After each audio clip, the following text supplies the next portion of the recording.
the 14th week of the United States Football League, 1984.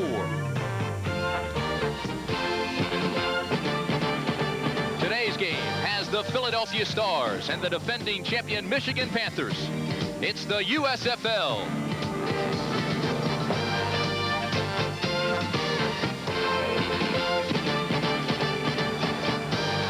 The United States Football League is an exclusive presentation of ABC Sports. Today's game is sponsored by Dodge, official cars and trucks of the USFL. By Budweiser, the king of beers and proud sponsor of the U.S. Olympic team. For all you do, this Bud's for you. By AC Delco, General Motors Corporation quality replacement parts for just about anything that moves. AC Delco, the smart parts. And by Holiday Inn Hotels. Now, Holiday Inn is a better place to be. We are live at the Silverdome in Pontiac, Michigan. The Panthers have been shaken by injuries and controversy. They are being introduced now.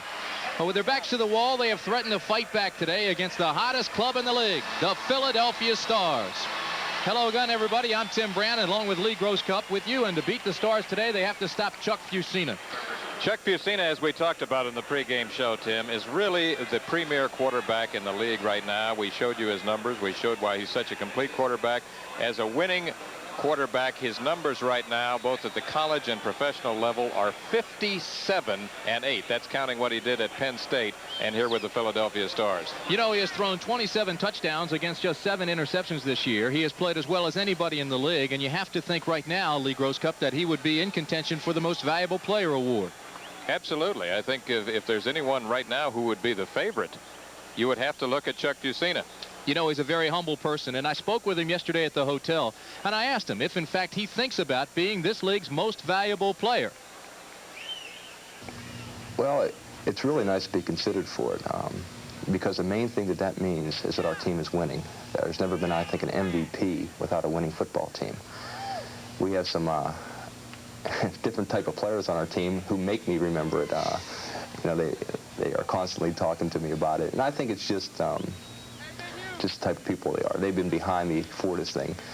But it's really nice to be in consideration and everything, because there's a lot of players in our league are having excellent years, and by no means am I the only one who's having a good year. It's just nice being up for this consideration right now. I don't think about it. I can't. I just have too much to work on. Quarterback in my position who has to rely mostly about thinking can't be thinking about an MVP. A very humble quarterback, Chuck Fusina. He has been red hot. And when you look at those numbers, you have to be impressed by the fact that he's an intelligent quarterback. He knows when to make the moves. He's an intelligent quarterback, a very resourceful quarterback, someone who was influenced a great deal by his college coach, Joe Paterno, who has one of the best winning records in the history of NCAA football. And he told us yesterday that Paterno was someone who had a profound influence on his life, not necessarily technically as much as philosophically. The playoff picture as you look, Philadelphia, of course, in command. I mentioned the fact that the Stars, with a win today, can wrap up a playoff spot, at least a wild card, and they are in command. Birmingham with an 11-2 record, solid shape. New Jersey 10-3. Tampa Bay doing extremely well, in New Orleans fighting down in the Southern Division. The Southern Division has to be the most balanced. As we go out west, you see that Houston is 9-5 behind the strong arm of Jim Kelly. Houston playing extremely well. Denver has taken a dive. They seem to be falling and in a tailspin. Michigan has lost 6 of its last 7 ball games, still very much alive. Los Angeles, of the games, of the teams you see there, has to be the hottest. Won again last night behind young Steve Young. Arizona and Oklahoma still very much alive as well. You're looking at number 32, Albert Bentley, the return man for the Michigan Panthers. 29-yard average last week in the game against Los Angeles. He is out of the University of Miami, played on the national championship team down there, the team that beat Mike Rozier and Nebraska. Number 1 is David Trout. He will be kicking off for Philadelphia. One of the stronger legs in the league. He's out of Pittsburgh, just a little fella, 5'6", 168-pounder. And we are underway at the Silverdome in Pontiac, Michigan. It will be Bentley 2 yards deep. He will run it out.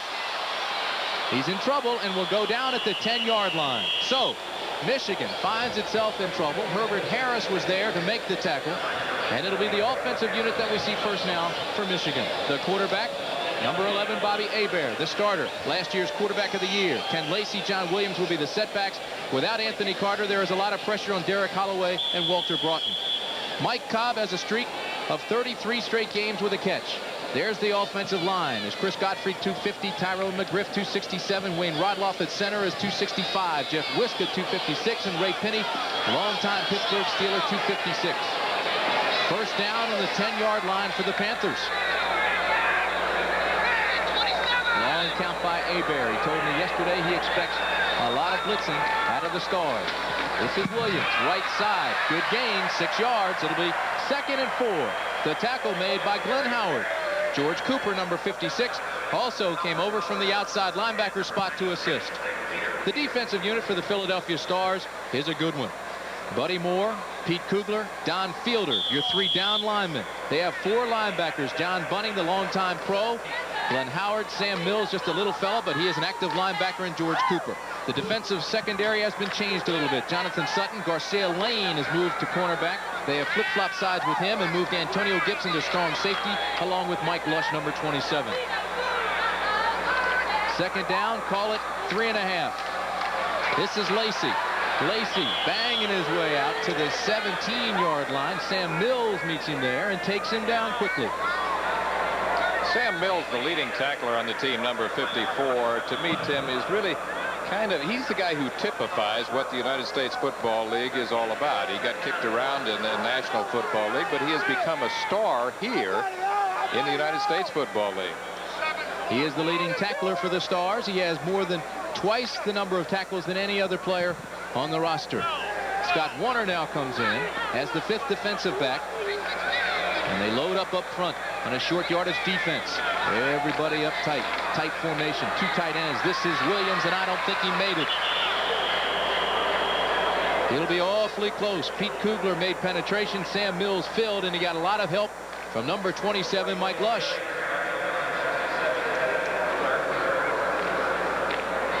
The key, Lee Gross Cup, on short yardage defense is to make that penetration on the line, to establish a new line of scrimmage in the offensive backfield, let the linebackers and secondary fill, and they did it successfully. I think that will be one of the keys for both teams, because these teams are similar in their approaches offensively. They like to establish the run and then come with play-action passes. You're looking at number 3, Novo Bojovic. His average, 39.2 yards. He's in a fill-in role, taking the place of David Greenwood, who is injured. Garcia Lane, number 47, is the return man. He's back at the 37-yard line. Novo shanks the punt.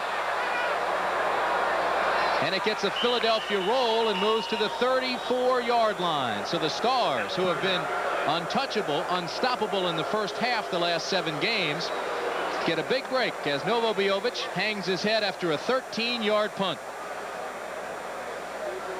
Novo has been injured, Lee Gross Cup. We saw him limp off last week against Los Angeles with back spasms. The snap was not a good one. It was to his left. He had to adjust to the ball. He hurried around into position, may have hurt the back along the way again, but then shanked the ball, and you see the frustration right there. I think his biggest problem is the fact that he didn't have any pressure. He took a few extra steps, looked both sides, and then tried to kick it away.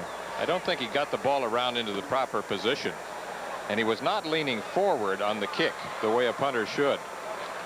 Nonetheless, they mark it at the 33-yard line. The Panthers 33, where the Stars have their first possession. And let me remind you that in the last 6 games, Philadelphia has outscored its opponents 65-0 in the first quarter. Fusina on the first play of his offensive scheme, and he'll go down. So, unlike what we saw Steve Young do, who'll bull his head and run, the older, more experienced Chuck Fusina slides in safely. He is the quarterback along with David Riley. Kelvin Bryant is back after a knee injury. He has not had a 100-yard game since his return. Scott Fitzke, Willie Collier, the wideouts. The tight ends, Steve Folsom. He's been very active lately. Brad Oates, George Gilbert, Bart Oates, Chuck Kaminsky, and Irv Eatman are your offensive line. It's a right-handed team. They like to go behind Kaminsky and Eatman. And that's exactly what Bryant will do this time, but he's submarined by Tom Moriarty and Robert Pennywell. Let me set that defensive alignment for you and look at the defensive talent of the Michigan Panthers. They are an active defense. They are right now currently ranked 3rd. The down lineman, Alan Hughes, has started in place of Larry Bethea. David Tipton and John Banasak make the 3 down linemen wholesome. And then you go to the linebackers, 4 good ones: Borland, Bentley, Pennywell, and John Corker, who had 28.5 sacks last year. The makeshift secondary, Vito McKeever is playing, along with Ron Osborne, Tom Moriarty out of Bowling Green, and Oliver Davis. I mentioned that Clarence Chapman has been suspended. He is not in the lineup. As you've seen on 3rd and 5, throws behind David Riley.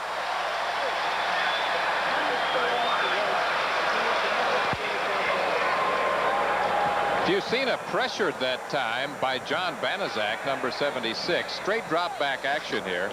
Watch number 76 come in. He doesn't get a sack, Tim, but he does get a hurry. He's aiming the ball for David Riley, number 35, who has become a starter since the last time we covered Philadelphia. David Trout comes on to attempt a 46-yard field goal. He is 2 of 9 outside the 40. His kick, it's got the distance, and it's good. So the Michigan Panthers, who have outscored their opponents 65-0 in the first quarter over the last 6 games, score first in this one. Philadelphia 3, Michigan 0, with the Panthers ready to get the ball back for the 2nd time this afternoon. You know, back in 1941, AC invented the copper core spark plug for planes like my P-51 Mustang. Test pilot Chuck Yeager for AC Delco. It's amazing that some of today's cars work so hard, they need that copper core technology also. And AC's got it. AC has far-range spark plugs for most all cars, and they're engineered to give you up to 30,000 miles of reliable performance. AC Delco, the smart parts. For 40 years, they've never let me down. It's that time again. Time to double up on the king of beers. Summer fun calls for plenty of ice-cold Bud. Pick a pair and look for this special offer on a pair of Budweiser Olympic Steins, insulated to keep your Bud cold. So double up on 6-packs, 12-packs, even cases. And don't forget to send for your Bud Olympic Stein. This Bud's for you. Jim Mora, in his 2nd year as head coach, went to nearby Michigan State, worked with Dick Vermeil at UCLA, and what a job he's done in his first head coaching job, taking the Stars to the playoffs, the championship game last year. Jim Stanley, old Texas A&M alum, played with Jack Pardee there, went to the championship game last year after a 1-4 start, turned things around, and the Panthers won the first ever championship. David Trout will kick it away. He just hit a 45.5-yard field goal, meaning that in the last 6 games, the Stars have scored on 23 of their 31 possessions. This is Albert Bentley. This time he finds a little funnel, takes the sidelines to the 37-yard line. Albert Bentley. I like the way Albert Bentley is performing more and more on kickoff returns. I think very shortly, Tim, you'll find him getting into the action more as a running back. Watch him now as he comes out of the end zone. We talked about his career at the University of Miami, where he was a walk-on, makes a little juke to the inside, comes back to the outside, finds that funnel that you mentioned, and winds up with a 40-yard return. He averaged 29 yards last week against the Los Angeles Express. And that is his longest as a pro. Last week he had a 39-yarder against Los Angeles. He almost broke that one.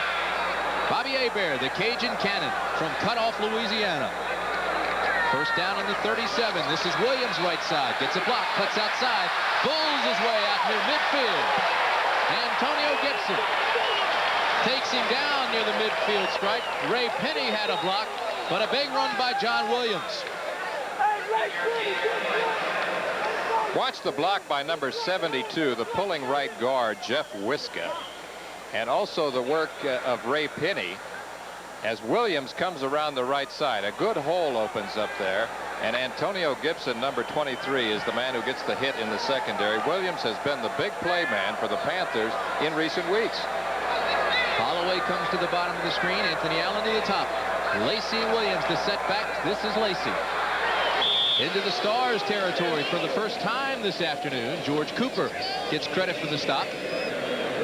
Ken Lacey, of course, a story within a story. He has been booed here in the Silverdome ever since it was announced that he has signed a future contract with the Kansas City Chiefs. We are not hearing the boos here today, however. Lacey has been performing well in recent weeks, although has not had the big play. Since Lacey signed with the Kansas City club, he has just 165 yards in 6 games. 2nd and 6. This is Williams. Gets a block to the outside. Run out of bounds on the 42-yard line by Jonathan Sutton.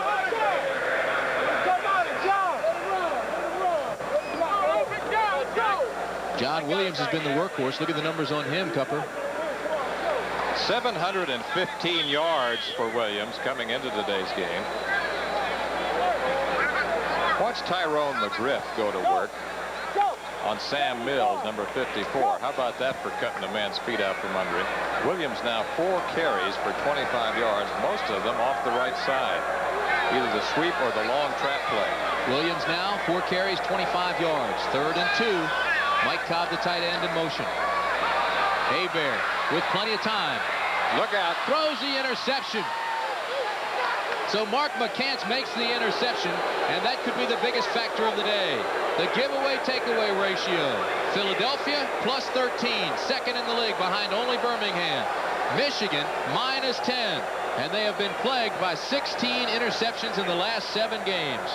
Mark McCants, number 20, who is best known for his work on special teams, is the man who steps right in front of Ken Lacey, number 28, right there, and makes a great interception along the sidelines. Big play for Philadelphia. Lee Grosscup, I would not be surprised if Bobby Hebert gets off to a shaky start, that we see Whit Taylor, his backup, come in and play some this afternoon. Kelvin Bryant, left side, no hold. Good scramble by the defense. 76, John Banaszak cut off the running lane. And one thing this Michigan defense will do is swarm to the football. Let's watch that Michigan defense go to work right here. You can see that it's a little bit, well, it's an underneath trap to Kelvin Bryant, number 44. And the man with the first hit is number 76, Banaszak. 3 Super Bowl rings for that man.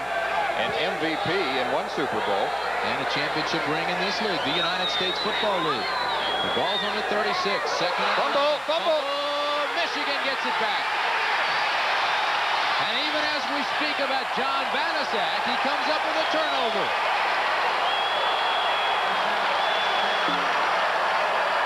John Banaszak, the most valuable player in 1976 in the Super Bowl, comes up with a turnover. We had barely finished describing the work of John Banaszak, number 76, when Kelvin Bryant does not get the handoff from Chuck Ucina, number 14. Ucina tries to cover it, but in comes Banaszak between 2 star players and covers the football to give Michigan opportune field position. Philadelphia's only loss of the year was to New Jersey. And Kelvin Bryant had 2 turnovers in that game that turned into 10 points. He has 1 fumble here this afternoon. First down, Bobby Hebert still the quarterback. Philadelphia shows blitz. Now Mike Luss drops back. Hebert to throw. Rolls right, turns it upfield. And takes a pretty good lick by the linebacker, Glenn Howard. But I think we should mention the fact that Hebert is not a little fella. He is a pretty big, strong quarterback at 6'4", 208 pounds. 6'4", 208, has pretty good foot speed, very strong arm. As you mentioned, known as the Cajun Cannon. Jim Mora out of Occidental College right there. But there is a flag on the play, and it looks like it'll be marked off against Michigan. So Hebert is a little bit shaken up. He did have a knee injury. Illegal motion. Number 29, offense, still first down. It was on 29, Derek Holloway, who jumped. More importantly, we look at Bobby Hebert, who, as I mentioned, had a knee injury the last 2 weeks, has not been 100%. He has it heavily taped here this afternoon.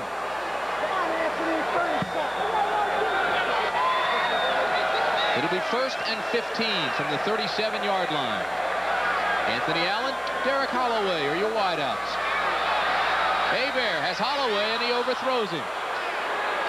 Zone defense. Holloway had rolled into the seam and was overthrown. Right now, let's go down to our colleague Al Trotwig.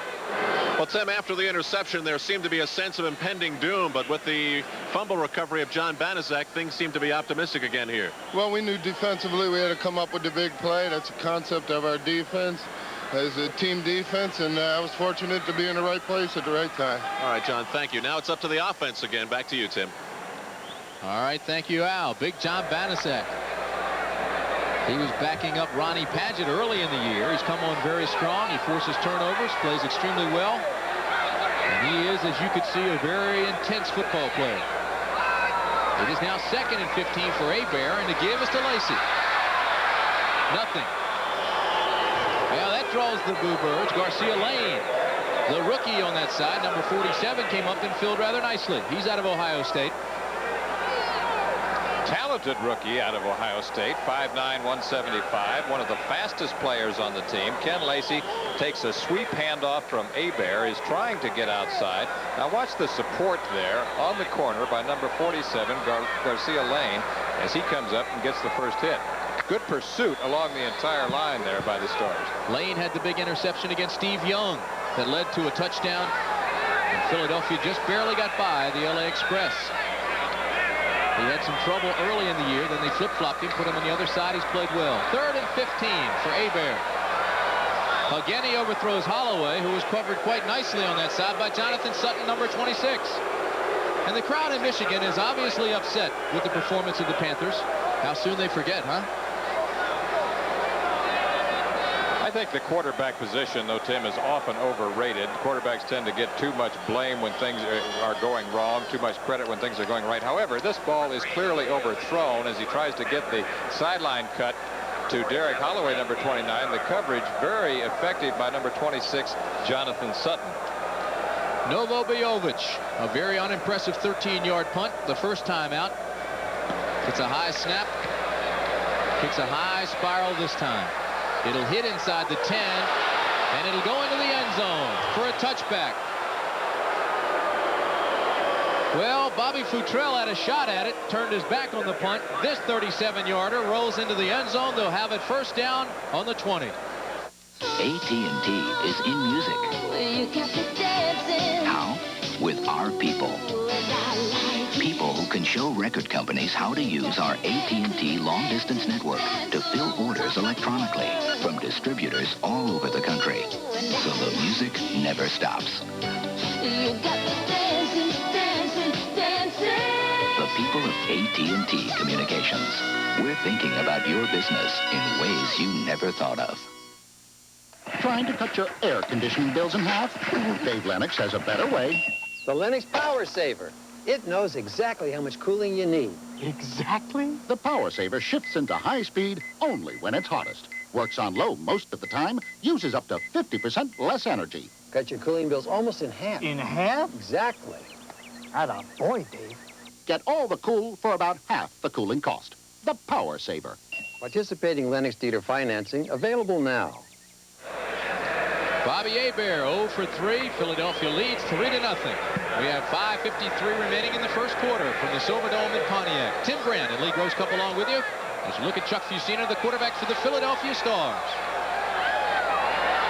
Riley piggybacks David Tipton. And there's nothing there. He may have lost a half yard. Let's go downstairs very quickly with Al Trotwig. All right, Tim, certainly the fans not very patient with Bobby Hebert. If Bobby comes out, Whit Taylor will go into the game at quarterback. Have you been thinking along those lines, Whit? I think when you're a second-team quarterback, you always have to think about it. But as far as I'm concerned, Bobby's the #1 quarterback, and until the coaches say so, that's the way it's going to be. So, if he does come out, I'll be ready to go in. All right, thank you. Back to you, Tim. On 2nd and 10, Kelvin Bryant straight ahead, picks up a yard. Whit Taylor's out of Vanderbilt. He came in and replaced Hebert last year against Arizona and hit 5 of 8. Kelvin Bryant here gets the blast play. Handoff from Fusina there, and the first hit is by John Corker, number 57, almost simultaneous with number 98, Alan Hughes, who was probably the best guy against the run. Man defense. Michigan rolls up on the wide receivers. They go to a lock-on. They also show blitz with their linebackers. Fusina, long count, calls an audible. Under a lot of pressure. Fusina will go down. It's Will Coakley, number 58, on the blitz, who sacks Fusina.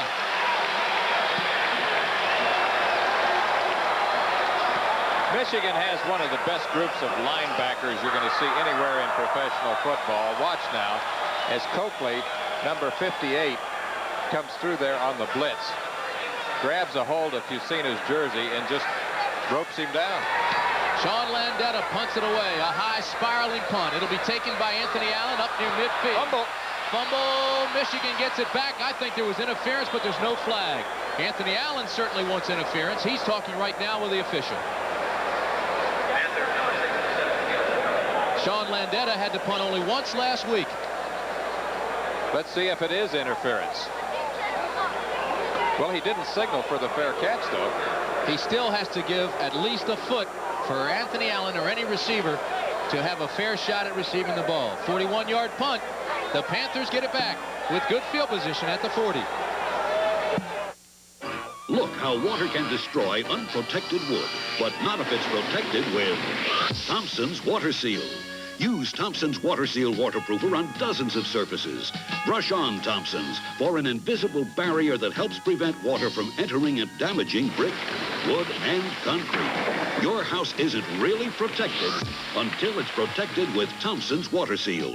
Many stores now have special values on Thompson's Water Seal. At Sears Hardware and Automotive Sales, save on hundreds of items.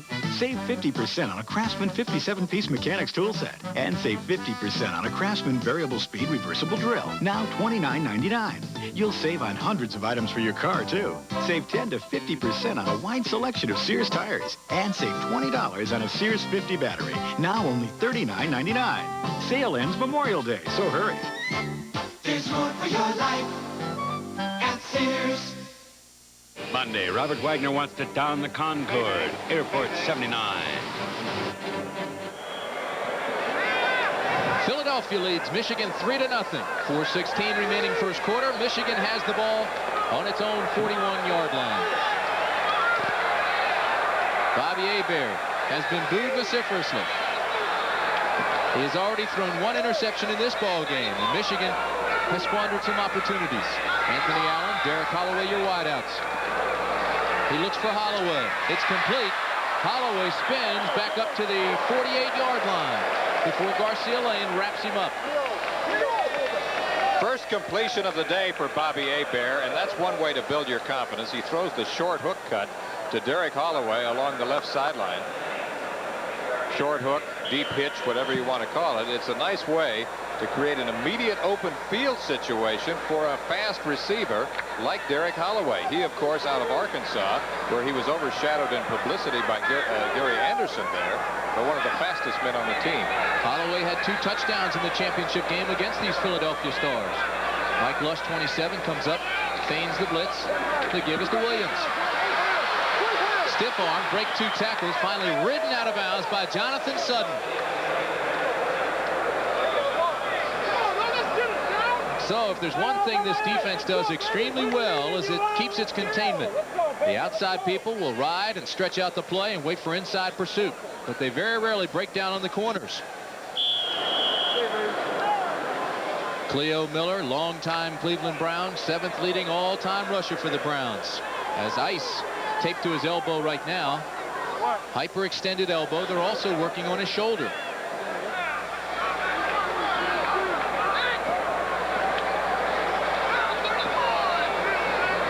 Third and 4.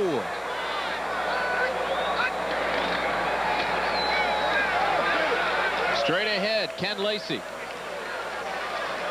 And I don't think he made the first. Questionable call on 3rd and 4. That's the hard way to do it.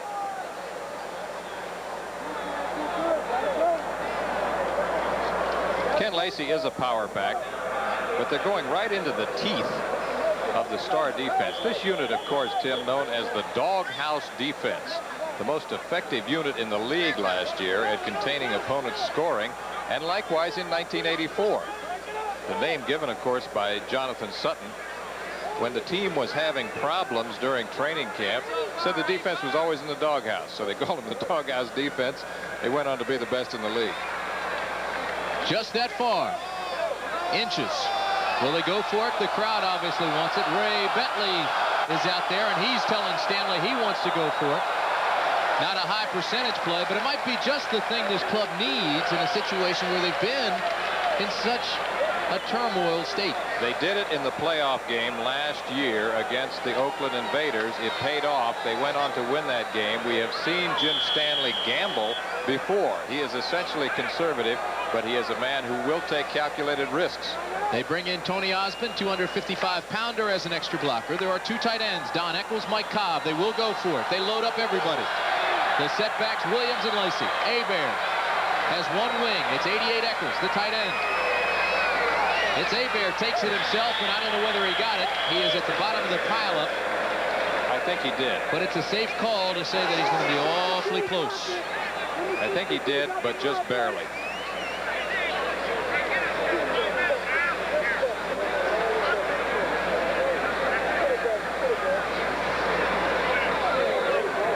Michigan Panthers have struggled and struggled, and maybe this is a big play that they need. Philadelphia says that they didn't get it. Michigan says it did get it. So they'll bring out the chains once again.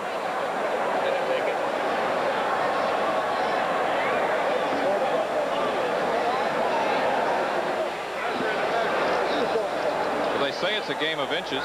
That's the cliche. Let's see.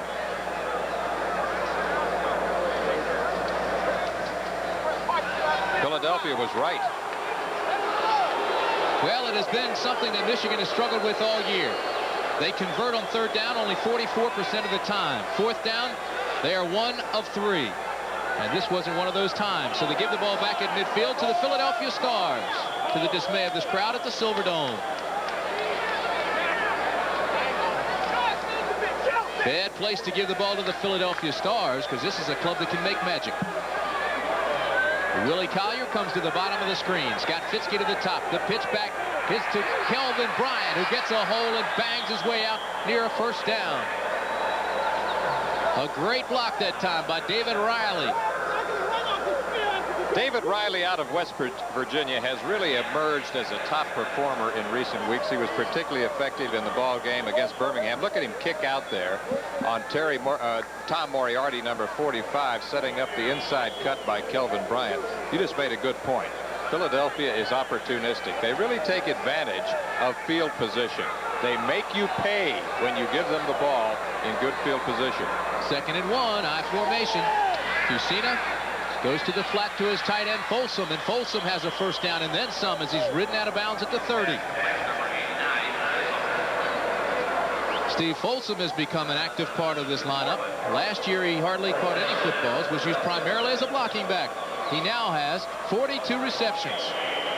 42 coming into today's game. That makes 43. That is the first down of the day for Philadelphia. Of course, Folsom off-season was an assistant U.S. ski team, the strength coach, conditioning coach. Kelvin Bryant, nothing. Kyle Borland, 52, came up and filled along with John Banaszak.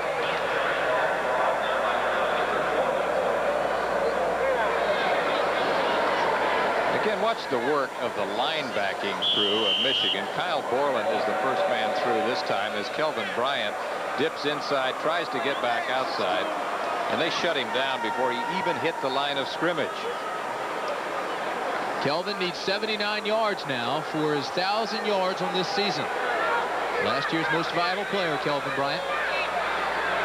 Ball on the 29. It is 2nd and 11. 45 seconds remain in the first quarter. Fusina going deep, throws a dead duck, and it's almost intercepted. Robert Pennywell, number 59, had a shot at it, but couldn't get his feet under him to get there in time. John Corker, Tom Moriarty came with the blitz and put a lot of pressure on Chuck Fusina.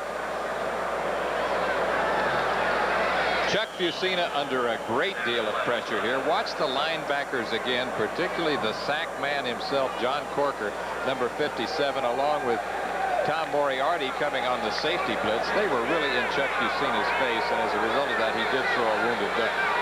Fusina out of Penn State, the runner-up to Billy Sims for the 1978 Heisman Award. 3rd and 11. Again to throw. This time he goes deep. And it's overthrown, intended for Tom Donovan. So again, the Michigan defense rises to the occasion. They call it a rubber band defense. You can stretch it, but don't break it, and it has been extremely effective. Bring on David Trout. Chuck Fusina not off to an impressive start, Tim. He's 1 of 4 in the passing department for 13 yards. We talked to him yesterday. He said he might be coming down with the flu. He was under the weather. It'll be a 46-yard attempt by David Trout. He has already hit a 45.5-yarder. This one is partially blocked. It goes into the end zone and through for a touchback. They'll have the ball. The Michigan Panthers get it back. A big defensive play. They've done it again. So David Trout has his field goal attempt blocked by number 57, John Corker. And the score remains the same. Philadelphia leads 3-0. Come on in, take a seat. We're gonna tell you what the big boys eat. Name is Wheaties, kick a wheat. Now you know what the big boys eat. Hello, milk, come on in. Jump in, berry, have a swim. Wheaties, Wheaties, not too sweet. Now go tell your mama what the big boys eat. Part of your good breakfast. Today, the most exciting new ideas in the hotel business come from Holiday Inn. Holiday Inn is a better place to be. It works much better. It tastes much better. Better and better. Really better. Holodex 2, the industry's first bimodal reservation system, ensures your room is waiting. Innovations like this make Holiday Inn hotels #1. We're #1, your worldwide host. First with what you want the most. Call 800-HOLIDAY. Holiday Inn is a better place to be. 83 winner Tom Sneva shattered his speed record to capture the coveted pole position. Racing legend Mario Andretti will square off against Son Michael, and A.J. Foyt will be throttling for his 5th victory. The stage is set for the fastest qualifying field ever, the Indianapolis 500 tonight. Tim, on the last play, watch John Corker right in the middle use his height to advantage here. Remember, he's 6'6", and he leaps just at the right time, partially blocks David Trout's kick. This is the 2nd block of the year for Corker. The first one came in the overtime game against Houston to save that game. So David Trout now 3 of 11 outside the 40-yard line. Had 5 field goals against Birmingham, 19 points. Counting his extra points. Hebert going long, has Holloway, and Holloway can't hold on because Mike Lush deflects the football. If there's one thing Hebert does better than anyone in the league is he throws deep. They call him the Cajun Cannon. And he does have a very, very strong arm. Very, very strong arm, but he's throwing into coverage here as Mike Lush, number 27, comes over. Good throw, but not far enough that time. He's 1 of 5 now for 8 yards. You're right, though. He does have the strength. Comes down to just throwing the ball for distance. There are a few better in the league, if any. Lee Gross-Cup, you're the former All-American quarterback from Utah. You're the one that played in the NFL and the CFL. How does a game, and several games, as a matter of fact, for Bobby Hebert affect his confidence? Well, it'll start to affect his confidence. He threw for over 300 yards, though, last week, and I don't think he'll panic just yet. 2nd and 10, Hebert to throw again. He goes to Williams. Williams gets a block, sidesteps a tackler, and gets the first down for the Panthers. To amplify on what I was just saying, Tim, remember that some of the passes he's thrown recently have been dropped. Let's go downstairs to Al Trotwood. Here he is, 6'6", John Corker. John, it's been 3 big plays in a row now. The defense has come off the field very successful. Do you consider that a way of challenging the offense to perform? Oh, not necessarily. You got to expect at times your offense is going to be a little bit slow in starting, and the defense have to be faced with adverse moments like this. I think we're doing really well out there, and offense is going to come along. This game's still got 3 quarters left in it. All right, so far, Michigan has stopped Chuck Fusina and Kelvin Bryant. 3-0 Philadelphia. We'll be back. In this rapidly changing world, even the brightest and best manager in the company may need more than a loyal staff to run a smooth operation. For when headquarters calls and pressure builds, it becomes harder to keep things rolling without running into mix-ups, losing control of the operation, and falling behind. For rapid improvement, a manager could use a tool for modern times, the IBM personal computer, for smoother scheduling, better planning, and greater productivity. It can help a manager excel and become a big wheel in the company. The IBM personal computer. See it at a store near you.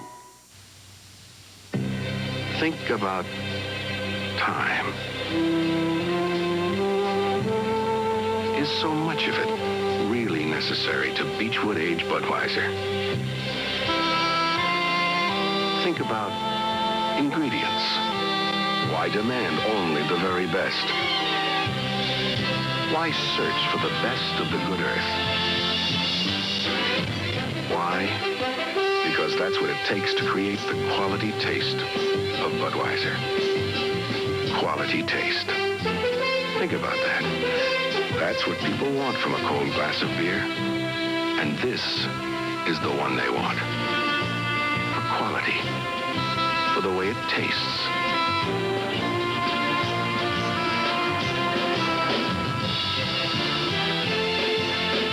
Somebody still cares about quality. Jim Stanley going over his game plan. Just had words with his quarterback, Bobby Hebert. The defensive players who have played extremely well came over to Hebert. They as well talked to him to give him confidence. The last two times these two clubs have played, Hebert has thrown for more than 300 yards. The give straight ahead to Ken Lacey. Lacey picks up 4.5. As we look at the first quarter numbers, Tim, what really sticks out there is total yards. Michigan has dominated the first quarter. Time of possession also. They are the third best possession team in the league. Philadelphia is number 2. Birmingham is number 1. Everything about even. She said we've got a close, hard-hitting football game. Michigan Panthers show strength to the left side. And they give to Lacey, who goes right. He goes up to midfield before Sam Mills cuts him down there. Sam Mills, just 5'9", 225-pounder out of Montclair State. But he can hit you a ton. Really one of the true success stories and Cinderella stories of 1983. I said before that he kind of typifies what the USFL is all about, because he was a small guy, supposedly too small, too slow, couldn't play in the NFL, couldn't make it in Canada, kicked around, confidence a little bit down, came back and has made it big here in the USFL. He is aggressive. Sam Mills knows the difference between come here and sick 'em. I guarantee you. Well, Bobby Hebert doesn't like what he gets from the sidelines, and he wants to talk it over with Jim Stanley. So the Philadelphia Stars lead this ball game 3-0. Michigan at midfield. Today's cars do things yesterday's cars didn't.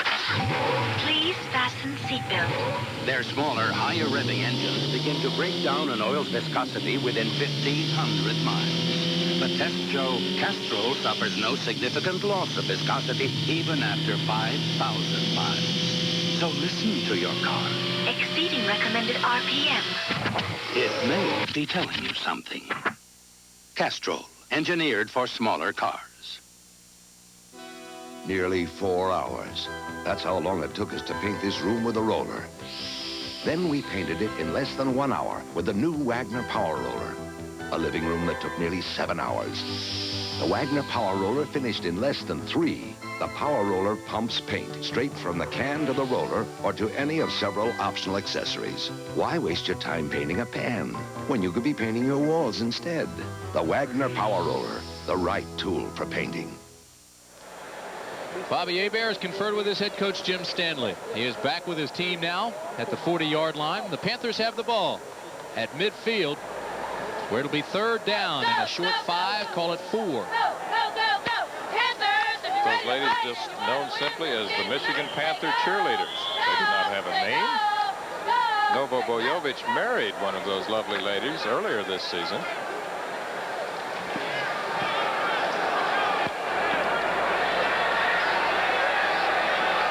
Bobby Hebert on 3rd and 4. Reads the Stars defense, shows to be a man. Man coverage, he throws underneath the linebackers, and it looks like Holloway heard footsteps, came up very tightly and dropped the football. Glenn Howard and Sam Mills were the linebackers in the area. That is an affliction known at times to wide receivers, hearing footsteps. You call it having alligator arms at times. Don't blame them. I understand. Linebackers in professional football are big, strong, fast, and mean. Novo Bojovic been playing with an injured hip. Says he feels fine today, but he had a 13-yard punt the first time out of the blocks. He's averaging 39 yards a punt. Garcia Lane is deep for Philadelphia. High snap, a lot of pressure. Novo goes down. There is no flag, and it is fair caught by Garcia Lane. So Novo thought that he should have gotten a flag. He thought it was roughing the kicker. Victor Harrison was deep. And Garcia Lane made the fair catch for Philadelphia. It's paramount that all kickers take some acting classes. Watch Novo right here. Now he's going to fall down. See that? You know, it's a penalty now in the National Football League if you fake roughing the kicker. 32-yard punt. We'll be right back. Selling today, it's tough. Just one sales call can cost $200. So before your people go out, make sure it's a hot lead. AT&T can help. Our people can show your people how to use AT&T Watts and AT&T 800 service. So chances are, when they make a call, they'll make a sale. Been expecting it. The people of AT&T Communications. We're thinking about your business in ways you never thought of. Miles didn't kill these trucks. They died of exposure. We are Dodge, and this is how we build our trucks. With more rust-fighting galvanized steel than any top-selling full-size pickup. And America's longest, no extra cost, factory rust-through protection truck warranty. 5 years or 100,000 miles on all 84 full-size pickups and Ram Chargers. We are Dodge. Now get $500 cash back on all 250 and 350 pickups. East meets West when the Clown Princes of Basketball bring their special magic to the Orient. The Harlem Globetrotters in Hong Kong. Plus, take the plunge from 110 feet in the air. The Men's World High Diving Championship. Also a preview of the U.S. Open Golf Championship on ABC's Wide World of Sports Saturday. So Chuck Fusina now gets a shot to move the offense down the field for Philadelphia.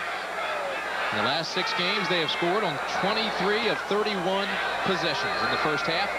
However, the Michigan defense has been strong here in the first half of this ball game, and there were flags everywhere. Looked like Irv Eaton may have jumped the count a little bit. Big number 75 for Philadelphia.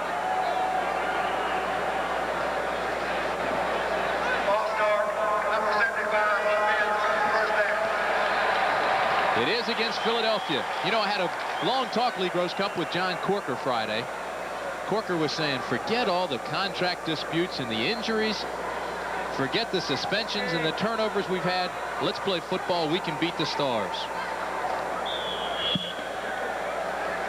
So far, the defense has been dominating. Lackluster performances by both offenses. 1st and 15. Kelvin Bryant finds the funnel, gets hit by Tom Moriarty as he spins out to the 21-yard line.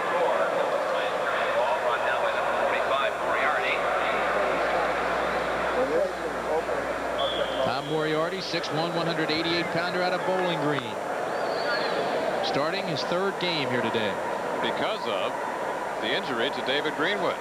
And that's a big loss for Michigan because Greenwood, many people thought was the best athlete on the team. So when you lose a Carter, a Greenwood. John Arnott was traded. Dornbrook has been gone all season. Take 3 athletes like that out of the lineup, it's got to hurt you. 2nd and 7, Philadelphia. Straight ahead. The line plugs its way out. gain of 2. David Riley out of West Virginia has had 6 touchdowns in his last 4 ball games for Philadelphia. Let's go to New York. Jim Lampley is standing by with a USFL report. Here's a look at the first touchdown of the day, set up by a fumbled kickoff. Birmingham taking advantage against New Orleans. Cliff Stout, 13-yard pass to Darrell Mason on the first play of the second quarter. And Birmingham has jumped on top of New Orleans, 10-0 in a must game for the Breakers. Now back to the ballpark. 3rd and 4, Kelvin Bryant taken down by Ray Bentley, way shy of the first down, and the Stars will have to kick it away again. So the Michigan defense is rising to the occasion. That man number 50 right there out of Central Michigan is often overshadowed by John Corker, but he's the leading tackler on the team, one of the most consistent players for them. He reads that quick screen to Kelvin Bryant very well and makes the tackle, stops a possible first down. Talking about Ray Bentley as Sean Landetta kicks it away, taken by Anthony Allen on the 41, and that's where Michigan will have the football. Good field position for the Panthers. And the Philadelphia defense comes back onto the field following that 35-yard punt. In the beginning, man's feet walked free, but the road to civilization was paved, so man developed shoes. Soon after that, man developed athlete's foot. God. Today, there's Mycotin. Mycotin cures athlete's foot. It's the only athlete's foot medicine you can buy with Myconazole, a patented ingredient recommended by specialists to cure athlete's foot. Mycotin, now also available in new spray liquid.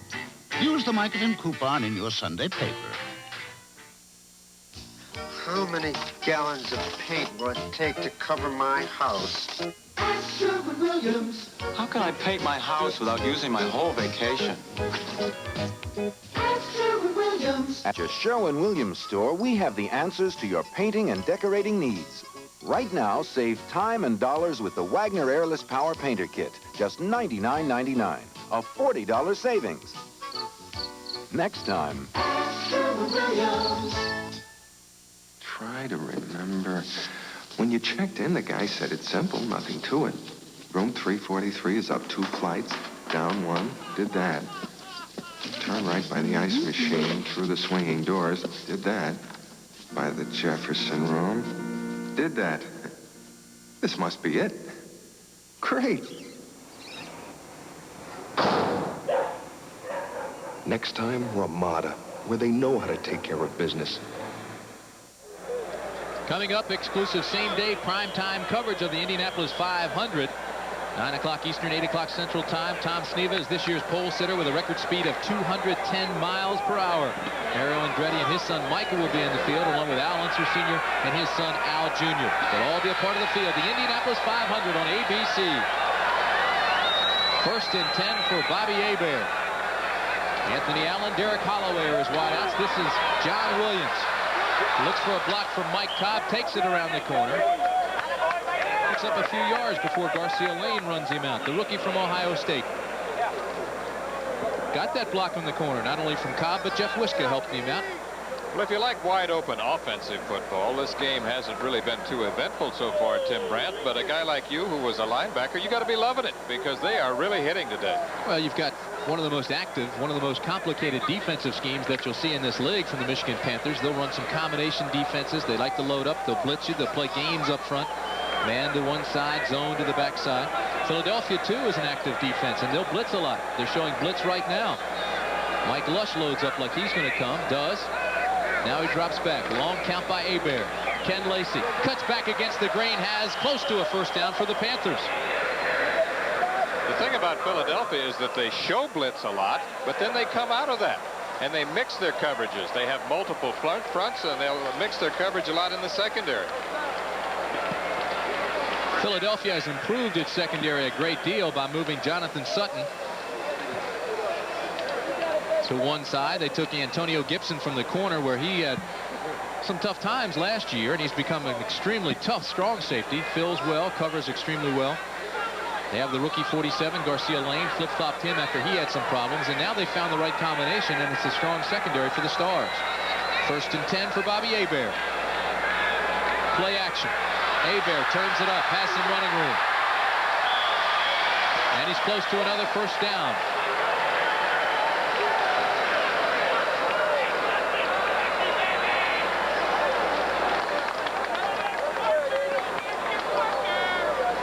Hebert limping a little bit, Tim. Let's watch. He may have re-injured the knee. Bootleg action here. Fakes to Ken Lacey, number 28. Rolls out to his right. He's looking for a combination pattern on the strong side. Now he decides to run. Number 91, Buddy Moore, is the one who makes the hit right there. Hebert, remember, had some fluid drained off his knee. You mentioned that earlier. He's been playing with pain the last 2 or 3 weeks. Looks like he's just a little gimpy right there. 9-yard gain for Hebert. Second down and 1. Williams, first down, Panthers. Bobby Hebert sat out preseason camp in a contract dispute. The Panthers didn't give Bobby more money, but they cut off the final 2 years of his 5-year deal so that negotiations would come up a lot sooner. You know, when Steve Young signed with Los Angeles, I think Bobby went crazy. He was the most valuable quarterback in this league last year and thought that he deserved more money. Well, he's making $80,000 a year now and is due to make $100,000 a year next year. By today's prices, that makes him quite a bargain for the Panthers.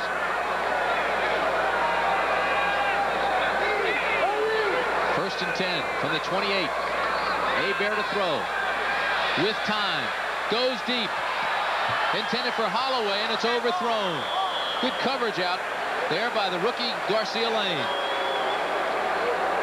We talked about the speed of Garcia Lane. We know how fast Holloway is. Garcia Lane was step for step on the coverage. You can see in isolation what I was just talking about. Corner pattern by Derek Holloway. Watch the perfect position of Garcia Lane, number 47. Garcia Lane started every game for Ohio State. 3 straight years. 8 minutes, 35 seconds remaining in the half. Second and 10 for the Panthers.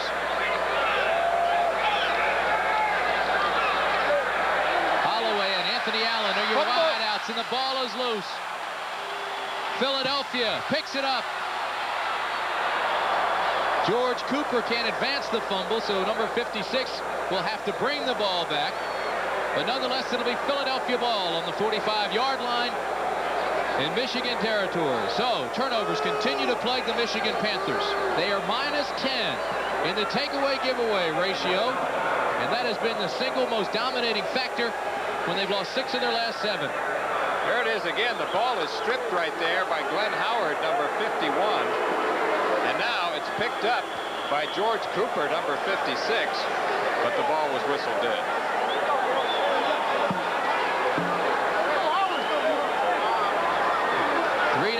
Philadelphia lead. The ball is marked at the 45. You've seen a play action. The ball was tipped.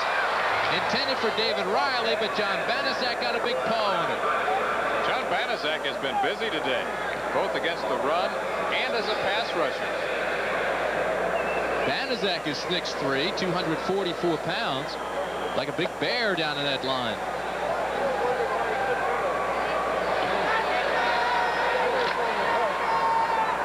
Look at his bare paws he has. I shouldn't say.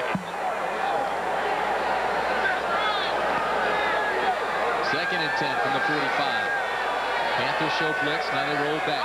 Man coverage. Fusina reads that. Long count. Backside pressure. Has a man wide open. It's Kelvin Bryant. First down and then some. Down to the 30-yard line goes Kelvin Bryant.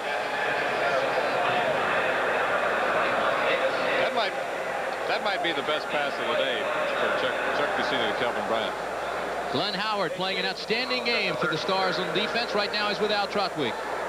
Glenn, when you saw Bobby Hebert in the backfield like that, did he seem a little tentative? You seem to be able to pick the ball away from him rather easily. No, I don't think he was expecting me to come that freely. I came pretty free, and he just saw me at the last minute, stepped to the side, and thank God I just put my hand out and knocked the ball away from him. Well, your play certainly shut down the Panthers, who seem to be building momentum. Back to you, Tim. Kelvin Bryant straight ahead, picks up 4. Alan Hughes and Ray Bentley make the tackle defensively. And Larry Bethea comes into the ball game now. Number 79, the defensive end for Michigan. First time we see him in the ball game. He's been in the doghouse, was late for a meeting. We saw him have a little confrontation with Coach Stanley Friday at practice. They sat him down and didn't start him. 79, Larry Bethea. Leading sacker on the team.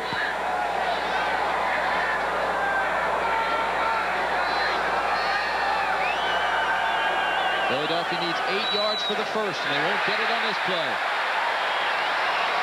Alan Harvin. Say hello to John Corker, number 57. Alan Harvin out of Cincinnati. Say hello to John Corker out of Oklahoma State, where Jim Stanley was a head coach at one time, an assistant coach in the NFL. Of course, Jim Stanley played his college football at Texas A&M. Fellas like John David Crow were there at the time. Jack Pardee, Charlie Kruger. Bear Bryant was the coach. 3rd and 8 for Philadelphia. 6 minutes remaining in the first half.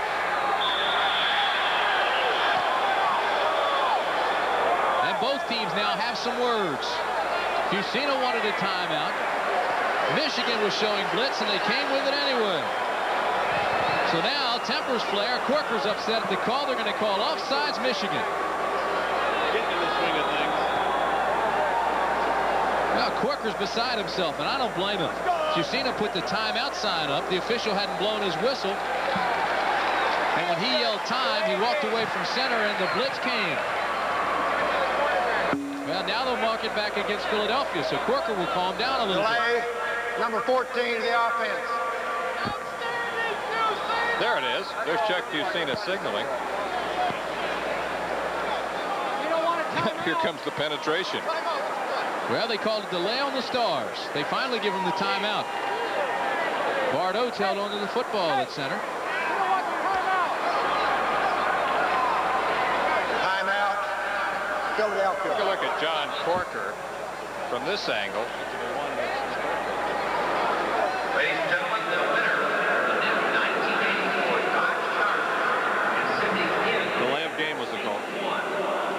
So they called delay of game on Philadelphia, as we told you earlier, and there's still a discussion about that call. Fusina says Corker came across too early, but if anything, it was Philadelphia that moved. Well, this discussion could go on and on as they meet down there. Tempers have flared, and they continue to talk. So while there's timeout, we'll take one as well. You are holding the winning ticket. You want to win, you got to practice stopping Sarinsky. Murphy, you're Sarinsky. You dog me, Sarinsky.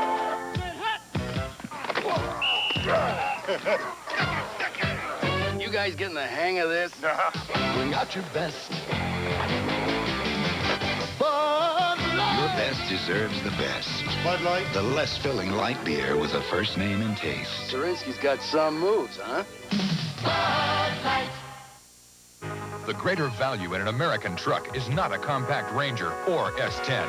It's a full-sized Dodge. We are Dodge, and this is how we build our trucks. The 84 Dodge D100 with a full-size 6-cylinder engine and cargo capacity standard. More room for 3 full-sized adults, yet comparably equipped. It's list-priced hundreds less than Ranger or S10, and backed by the longest rust-through truck warranty in America. We are Dodge. Now get $500 cash back on all 250 and 350 pickups. What are the effects today of the war in Vietnam? Monday on ABC's World News Tonight. Philadelphia leads Michigan 3-0 with 5:58 remaining in the half. Things have calmed down. We're ready to go back to the action. Scott Fitzke and Willie Collier come to the bottom of the screen. Tom Donovan goes to the top. 2 setbacks, Riley and Kelvin Bryant. Fusina goes to the hook pattern. It's Fitzke, and he's complete inside the 20 to the 16-yard line.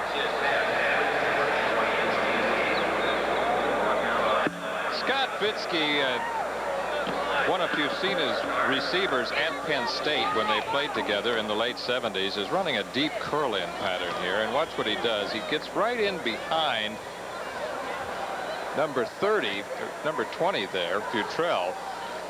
in between the coverage, and the ball is thrown. That might be Fusina's best pass of the day. 17-yard completion, first down. The ball is marked at the 16-yard line. The Panthers now go to a man defense. Man-to-man coverage, play action. Fusina wants it all. Now he goes underneath to Kelvin Bryant at the 12, and Bryant goes down to the 10-yard line. Ray Bentley and Kyle Borland, the linebackers, come up and make the tackle.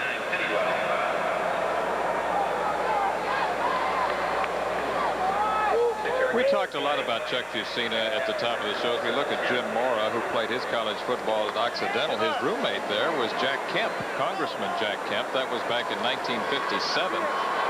Fusina, as a winning quarterback now, is 57-8. That's talking about his days at Penn State and here. 2nd and 4, 2 tight ends. Right side power with David Riley. Riley bangs his way down to the 7-yard line. Fusina now 5 of 9 after a slow start for 49 yards. Look at what David Riley has done in the last 4 games. We talked about how he has emerged as a starter, replacing Booker Russell since the last time you and I covered him. And he was particularly effective in the ball game against Birmingham. In that ball game, he got 62 yards rushing, scored the first touchdown for the Stars. Philadelphia brings in number 34, Jeff Rodenberger, the power back. They give it inside to Riley, and he takes it down to the 5-yard line. And I don't think he got the first down. We'll have to see. Yes, he did. Good fill by the secondary and linebackers of the Panthers, but it was not in time. Let's look at the power of Rodenberger. Takes the ball from the fullback position. It's David Riley, number 35, who takes the ball. I thought you said Rodenberger. They brought Rodenberger in as a blocking back. As a blocking back. That's the way it'll stay here. He's still on the wing. Riley and Kelvin Bryant, the setbacks. 1st and goal from the 4. Fusina under pressure, throws it anyway. Incomplete. Intended that time, Lee Grosskopf, for Jeff Rodenberger.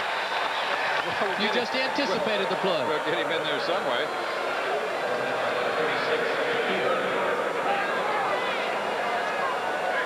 Rodenberger, the motion man here. Pressure by number 45, Tom Moriarty, who is blitzing from the safety position. Forces Fusina to throw the ball a little bit early. And Jeff Rodenberger, circling around on a crossing pattern, is covered there by number 36, Vito McKeever.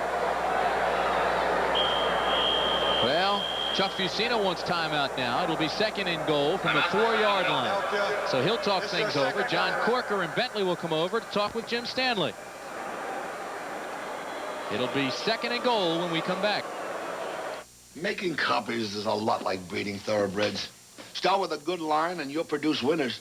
Like Canon's line of personal copiers with interchangeable cartridges, so I can copy in more colors than ever before. 6. The new PC-25 even reduces and enlarges and makes copies up to legal size. Canon's PC-10, 20, and new 25. Ooh, I love it when I pick a winner. For information, call toll-free. At Sears Hardware and Automotive Sales, save on hundreds of items. Save 50% on a Craftsman 57-piece mechanics tool set. And save 50% on a Craftsman variable speed reversible drill. Now $29.99. You'll save on hundreds of items for your car, too. Save 10 to 50% on a wide selection of Sears tires. And save $20 on a Sears 50 battery. Now only $39.99. Sale ends Memorial Day, so hurry. There's more for your life at Sears. 83 winner Tom Sneva shattered a speed record to capture the coveted pole position. Racing legend Mario Andretti will square off against Son Michael, and A.J. Foyt will be throttling for his 5th victory. The stage is set for the fastest qualifying field ever, the Indianapolis 500 tonight. 19,606. That's the guess of Kelly Hayes, the crowd here today, working with us up here in the booth. We'll see how accurate that is a little bit later. I think it's a little bit larger than that. We've got 3 minutes, 16 seconds remaining in the half. Philadelphia threatening to score. This is Kelvin Bryant, cuts back against the grain and takes it in. So the threat is now realized to David Riley through the block to set Kelvin Bryant free. But there is a flag down on the field. All sides, Michigan, touchdown. So Tommy Miller, our referee, sets us straight. The touchdown will hold. Kelvin Bryant makes it a 9-0 lead for the Stars, and David Trout will come on to try to make it 10. Jim Mora, a man who did a marvelous job last year. Remember, he came on just 2 weeks prior to the start of training camp when George Perlis, who had been hired as the coach, went to Michigan State. Amazing job last year by Jim Mora. David Trout, no question about it. It's through and it's good. So Philadelphia takes a 10-0 lead. Dominance, but not the type of play we have been associating with Philadelphia in recent weeks, because they have really taken charge of teams in the first half, as we noted earlier.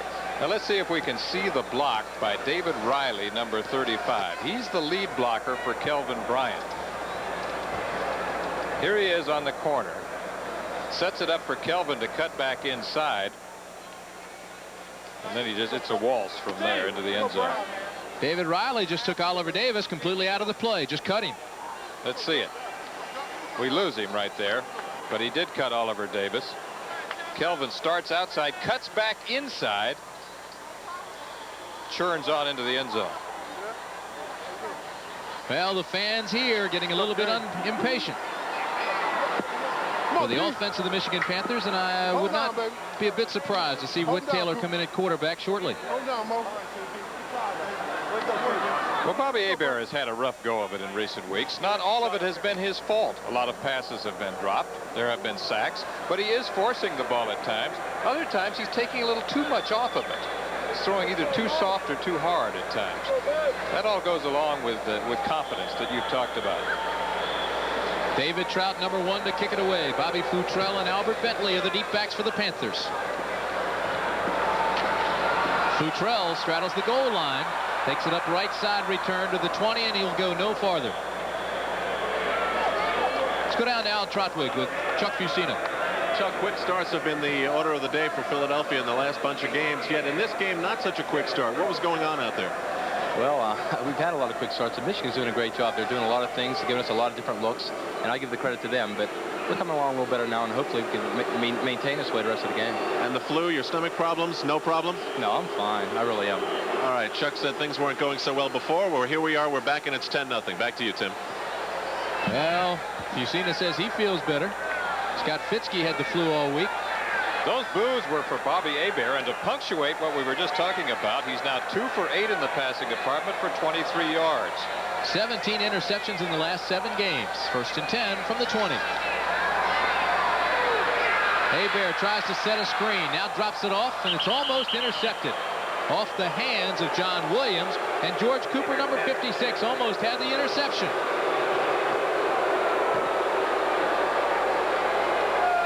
Jim Stanley staying very close to number 10, Whit Taylor.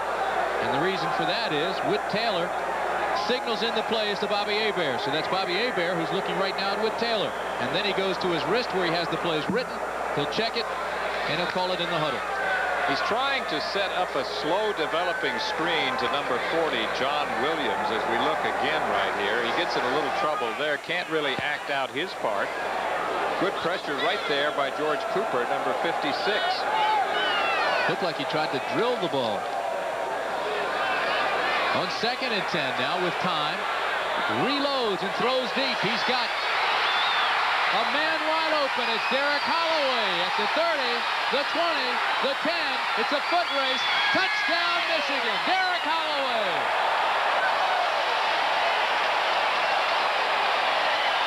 The little flyer from Arkansas. And listen to this crowd now.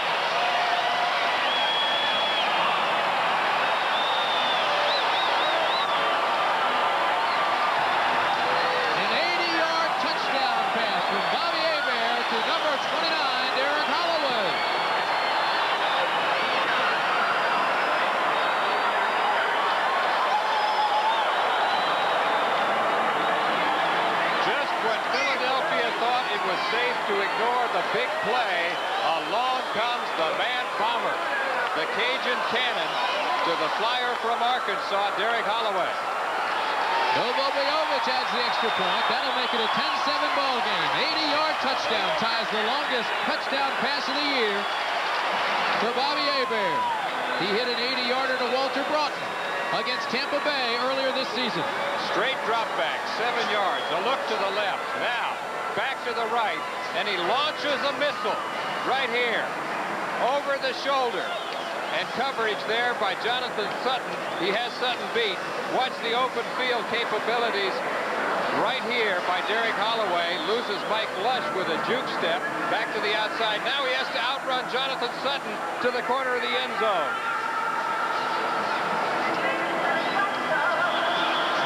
In isolation right here. It's a hook fake, then deep. Jonathan Sutton is chasing him. Mike Lush, inside, back outside. Foot race to the corner. Holloway, touchdown.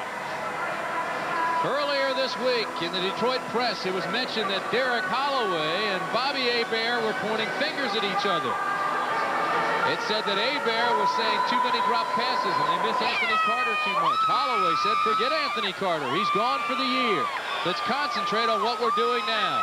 We talked to Bobby Hebert on Friday. He said the reports were much exaggerated.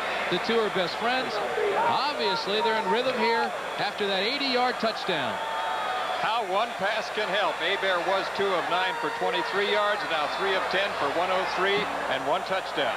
Bojovich kicks to Mark McCants. And McCants will take it to the 21, and that'll be it. Bobby Futrell, number 20. Good coverage by the special teams of Michigan. The big play capabilities of the Michigan Panthers can certainly turn a ball game around in a hurry. How that can change the momentum, and that's going to be a shot in the arm for the Panthers as they take the locker room at halftime, Tim, especially if they stop the Stars right now. We have 2 minutes remaining in the first half. Plenty of time for both clubs. And the Michigan defense now will be looking to make the big play. Try to force a turnover to give the ball back to Bobby Hebert so he can try to put points on the board. 10-7's our score. Was first place Falcons settle for dried out chicken? No! Or no-taste chicken? No! We got it right. I got it right. Do chicken done right. The taste and test in just one bite. It's the one and only Kentucky Fried Chicken. We got it right. Do chicken done right. Nobody does chicken like we do with the Colonel's secret blend of herbs and spices. It's finger-licking good. Kentucky Fried Chicken. They do chicken right. Give me a light. A Bud Light. If you just ask for a light beer, you never know what you'll get. And I'll have a light. A Bud Light. So if you want the less filling light beer with the first name and taste, don't just ask for a light beer. Give me a light. Ask them to bring out their best. Bud Light. Bud Light. Because everything else is just a light. Get the whole story with Howard Cosell on the only regularly scheduled sports journalism series on network television. A candid look at the issues and figures behind the headlines. The Emmy Award-winning ABC Sports Beat. Back live in Pontiac, Michigan, I'm Al Troutwig along with Derek Holloway, who has made the score 10-7. Philadelphia still leading. Not the way the play was originally supposed to work, was it, Derek? No, it wasn't. Bobby was looking strong side. He ran about a 12-yard out, and Bobby started scrambling toward me. So I took off deep, and he saw me and hit me. Your coach calls you a money player, and that was a big play that this team has needed for quite some time. I'm just glad I'm be able to get us back in the game. Hopefully we can go and win the game from here. All right, back in the game, the Panthers are. Back to you, Tim and Lee. You know, Al Holloway had a 72-yard touchdown earlier this year against Houston. So he's that little flyer from Arkansas who can make the big play. Hebert found him. Quite an individual. 2 touchdown catches against this club in the championship game last July in Denver. This is Kelvin Bryant, right side. This program is being brought to you as an exclusive presentation of ABC Sports. Now let's pause 5 seconds to allow our local stations to identify themselves. WPBI TV, Channel 6, Philadelphia. Second down for Chuck Fusina. Goes to the quick out to Riley. Riley will be short of the first. And we have 1:33 remaining in the half. This could be an important time right now for the Stars with the momentum changing. If they can get this ball, work it down into field position for either a field goal or a touchdown, that could really be a shot in the arm for them. Third down, call it 3. For the Stars. Obvious audible. Look at 44 to the left of your screen. That's Kelvin Bryant, who's trying to relay the message. He's seen in trouble. John Banaszak again. Big number 76. An outstanding first half for that guy. Oh, he's red hot today. 3 Super Bowl rings when he was with Pittsburgh. It's their second timeout. So Michigan calls timeout to stop the clock with 1:29 remaining. Look how quick Banaszak is off the ball here, Tim, number 76. He's in that backfield right now. He goes right for, if you've seen his legs, cuts him down. Ran right by Chuck Comiskey, the 290-pounder out of Mississippi. Coming up at halftime, Jim Lampley will be in our New York studios. He'll have highlights and scores from around the rest of the league, the United States Football League, as we come down the wire. In the playoff hunt, he'll also have an interview with Howard Schnellenberger live. Howard, of course, has signed the contract to take over with Woody Weiser, the team that is now in Washington, which most probably will move to Miami. And there are also rumblings, Lee Gross Cup, of a possible coaching change in Arizona. The Wranglers lost again last night to the Los Angeles Express. The rumor we heard was that Frank Kush is being considered to replace George Allen. Of course, George Allen, the only coach in football history that has not had a losing season. With Look at this over kick. 100 Look wins. at this punt. Walter Broughton takes the football near the 30-yard line, and that's where Bobby Hebert will have 1 minute and 22 seconds to work. A 48-yard punt. Coming up next Saturday, NCAA Track and Field Championships. That'll be live, 2 o'clock Eastern Time, 1 o'clock Central, from Eugene, Oregon, as we come down and start looking toward the Olympics in Los Angeles. NCAA Track and Field coming up next Saturday on ABC. We should clarify, of course, that that is only a rumor. That is certainly not news. George Allen still has a chance to have a winning season. And Frank Kush is still the coach of the Colts. Indianapolis Colts.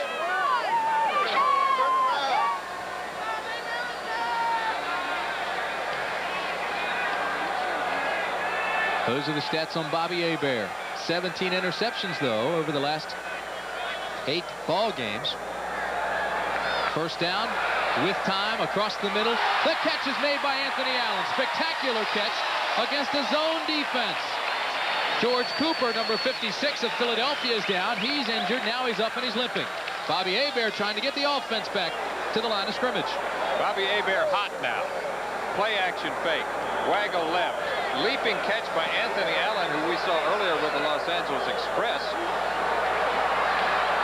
Hebert scrambles right, has some room up to the 46, 44-yard line into Philadelphia territory. And Michigan trying to stop the clock at 1 minute. Recent events should be a shot in the arm to the self-confidence of Bobby Hebert. This is their final timeout. You heard Tommy Miller, our referee, say that this is the final timeout of the half for Michigan. Bobby Hebert, USFL Player of the Year in some publications last year, the most valuable player in the title game. Awkward style of throwing, but one of the most efficient passers in the league.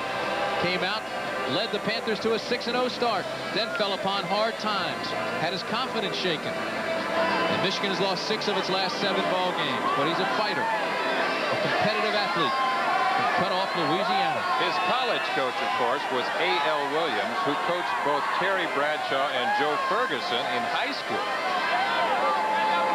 Hebert did not play the quarterback position originally. In high school, he was a defensive end and defensive back. But he had a strong arm.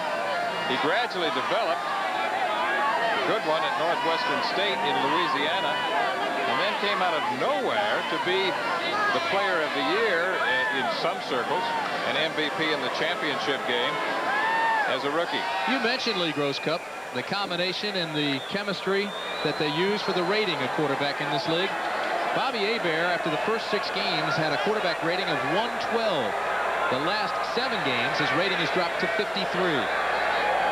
Second down and a long 3 yards. 1 minute exactly to play in the half. Hebert under pressure, now throws, has a man. It's Anthony Allen to the 24-yard line. And Hebert drilled that ball into coverage between 2 defenders. We've liked Anthony Allen before. We saw him earlier when he was with the Los Angeles Express. He's out of the University of Washington, where he was 3rd in career receiving there for the Huskies. Hurry up offense, 50 seconds left. They beat the blitz. No, they don't. Ken Lacey has the ball thrown properly, but he can't hold on. Ken Lacey, who is booed normally, draws a few more boos when he drops that pass. Hebert's hot right now, throwing the ball with a lot more authority, Tim. Keep in mind, the Panthers have no timeouts remaining in this half. 47 seconds remain. 5 of 13 now for Hebert. 142, 1 touchdown. He has thrown 1 interception, but quite an improvement over where he was 10 minutes ago. Second down, 10 yards for the first. More importantly, they need 25 for the touchdown. Broughton in motion. Philadelphia jumps. Flags fly, and Lacey takes it to the 20-yard line. So the penalty will stop the clock at 43 seconds. Questionable call. Had there not been a penalty, the clock would have continued to roll.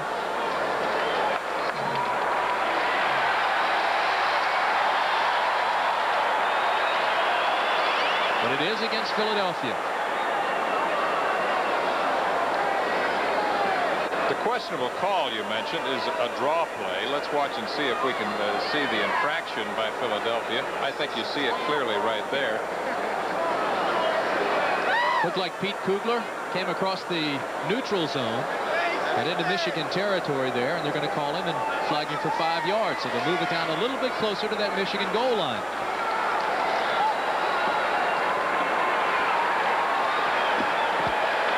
Offsides. Number 91 of the defense. Second down. And they call it on number 91, Buddy Moore.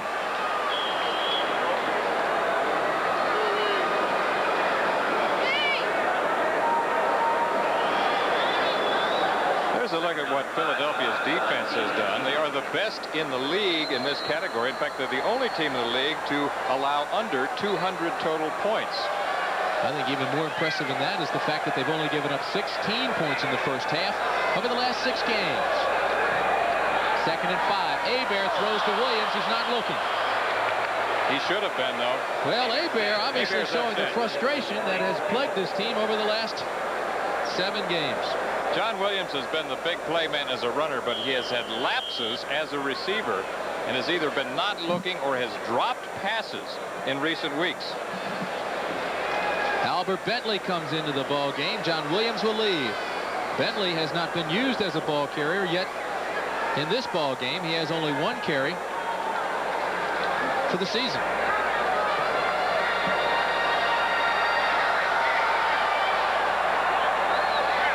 Third and 5. 39 seconds left. Bobby Hebert under pressure. Throws high, and it's almost intercepted by Garcia Lane.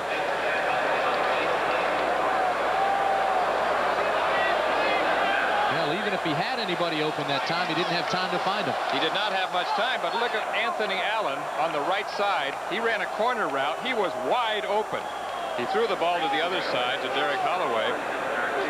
Anthony Allen had clearly beaten Jonathan Sutton, number 26, on the right side.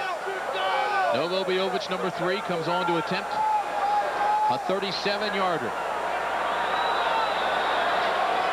He missed 2 of his last 3 after hitting 10 in a row. This one has the distance, but it's wide left. So Novo Biovic, who does have an injury to his hip, has missed 3 of his last 4 field goal attempts. Breakdowns continue to frustrate the Michigan Panthers. .32 seconds remaining in the half. And the Stars lead 10-7. So Lee Gross Cup, after a fine drive by Michigan, they come up empty-handed. They're still in pretty good shape, though, and we've got a close, hard-hitting football game, and you talked about the rematch of the championship game and how important it was for both teams. That's the way it's going to be. Chuck Bucina is going to be happy to take a 10-7 lead into the locker room at halftime. Well, they're under 30 seconds now, so there will not be another play if they so choose to take it to the locker room. Referees will mark the spot. Bucina looks at the clock. Everybody else says, hey, let's call it a half. A 10-7 ball game. We'll go in, talk things over, and come out shortly.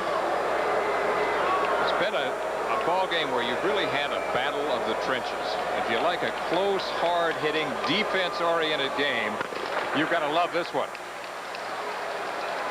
So we'll be back with today's halftime activities after this message and a word from your local stations. The score, 10-7. You're looking at the new owners of Eastern Airlines. 37,000 employees of Eastern are now stockholders, each with a personal investment in how Eastern performs. So we'll be working even harder. Moving even faster. Going even farther. To serve you even better. And we've got what it takes to do it. Earning our wings every day. That's not just a slogan, it's a commitment from the owners. At Eastern, we earn our wings every day. Canon is proud to be the official 35mm camera of the 1984 Olympics. Like gold medalist Jennifer Chandler, it takes the ultimate in precision to perform at this level. Here, the Canon AE1 program performs, capturing Chandler's high diving artistry through Canon's high technology.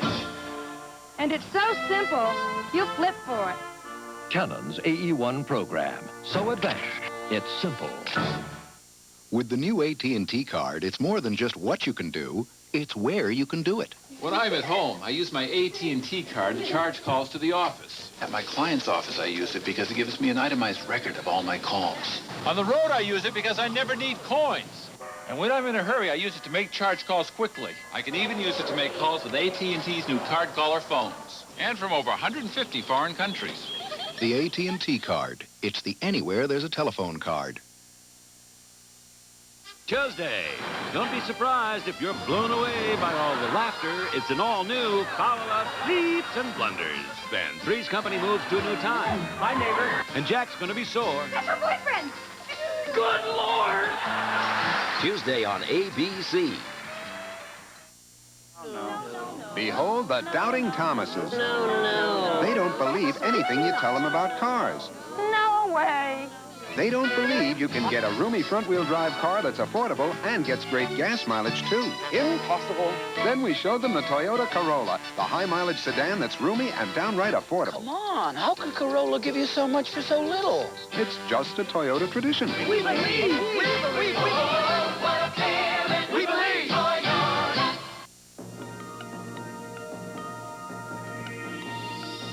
It's here. The quick response and smooth performance of new Exxon Extra, our highest octane unleaded gasoline ever. Its extra boost of octane quiets the knocks, silences the pings for extra smooth performance. New Exxon Extra, quality you can count on. Donahue with Fall Fashions tomorrow at 9.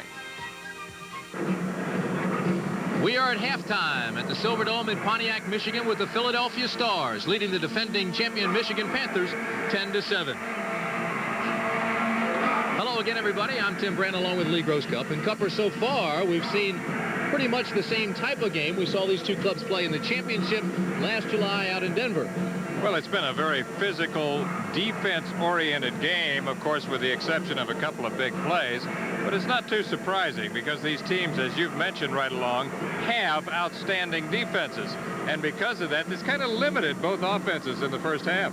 It really has. The defenses have been superb. The offenses have had some problems. There have been some turnovers. As a matter of fact, when we take a look at some of these highlights, I think you'll notice that the offensive lines and the defensive lines have had quite a battle in the trenches.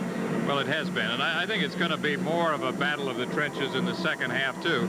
But then again, we're seeing more big plays, and This was the first touchdown for Philadelphia, and watch closely as David Riley, number 35, who you barely see kicking out on the corner, gets a nice block on Oliver Davis. That sets it up for Kelvin Bryant to cut back to the inside, and from there it's just his physical athletic ability for a 4-yard touchdown run. Ray Bentley, number 50, the linebacker, simply overran the play. Kelvin Bryant cut it back for the touchdown. Now this was the big play of the first half as we look at Derek Holloway in isolation. He was running a sideline cut. He was the secondary receiver, but he saw Bobby Hebert in trouble here, and he just took off deep. Hebert moved to his right, lofted the ball, and what he does here is Sutton and Lush both have a shot at him, but he jukes back to the inside, moves back to the outside, outruns Sutton to the end zone, and this was the big play, 80-yard touchdown play for the Michigan Panthers. It looked to me as if the Philadelphia Stars were a little bit confused defensively. Some were in a man, some were in a zone. Holloway just ran his play and, of course, became open, and the ball was there. Another big performer today, of course, has been Banaszak. We talked about him being the MVP back in the Super Bowl 1976. Well, Chuck Bucina has been sacked twice today for minus 13 yards, and the big key is this man, number 76, the former great Pittsburgh Steeler player. Look how quick he was into the backfield that time, and he grabbed Chuck Bucina around the ankles and just pulled him down. John Banaszak plays with a lot of intensity. He loves to play this game of football, and thus far he has been a factor, forcing turnovers, making big plays, and dominating on the defensive line in Michigan. So, Philadelphia leads Michigan 10-7. Right now, let's go to Jim Lampley in New York. Jim Lampley again in New York. We welcome those of you who are at halftime of Philadelphia and Michigan, and let's bring you up to date now on what is happening in the other two games being played in the United States Football League. Very important game being played, of course, in the Louisiana Superdome, particularly important for the New Orleans Breakers, who need a win to stay in the running for a wild card berth in the Eastern Conference. Joe Cribbs has returned today for Birmingham, and the Stallions are in control of the football game. Early in the ball game, in the first quarter, Woodrow Wilson fumbled this kickoff after a Danny Miller field goal for Birmingham. Brian Mansfield recovered to set the Stallions up deep in scoring territory. Then they changed quarters, and on the first play of the second quarter, Cliff Stout scrambled around, looked in the end zone, found Darrell Mason, the tight end, for a 13-yard touchdown just on the back line. That made it 10-0 Birmingham. Stallions came back later on a flea flicker play, this 56-yard pass from Stout to his leading receiver, Jim Smith, and that set up a 2-yard run by Stout. So Stout has run for 1 and thrown for 1. Cribbs has carried the ball 9 times for 58 yards in his return from the 2-week holdout, and the Stallions, who are 11-2 on the season, are up 17-0 at halftime over New Orleans. Elsewhere, two teams who normally have enormous difficulty stopping each other today can't seem to score. Halftime between Washington and Pittsburgh, and the Maulers on an Eric Schubert field goal are on top in that one, 3-0. Today at Boston Garden, first game of the best-of-7 series for the NBA championship, the Los Angeles Lakers stormed to an early 14-point lead using an unusual lineup that switched James Worthy to guard and Michael Cooper to forward, went on to beat Boston 115-109. Kareem Abdul-Jabbar, 32 points in that ball game. When we come back, we'll be talking to the latest big name and big face to appear in the United States Football League, former University of Miami coach Howard Schnellenberger, who will coach the Miami Federals. We'll have him when we come back. Dodge Omni has always been a good old buddy. A nice little guy. Loyal, efficient. Well, we got this kind of sneaky idea. First, we gave it a sleek new coat of jet black. We put 15-inch alloy wheels and performance rubber on it. Beefed up the suspension quite a bit. The final touch, a real screamer under the hood. Dodge's high-output Shelby engine. Darn if we didn't come up with one of the fastest production cars in America.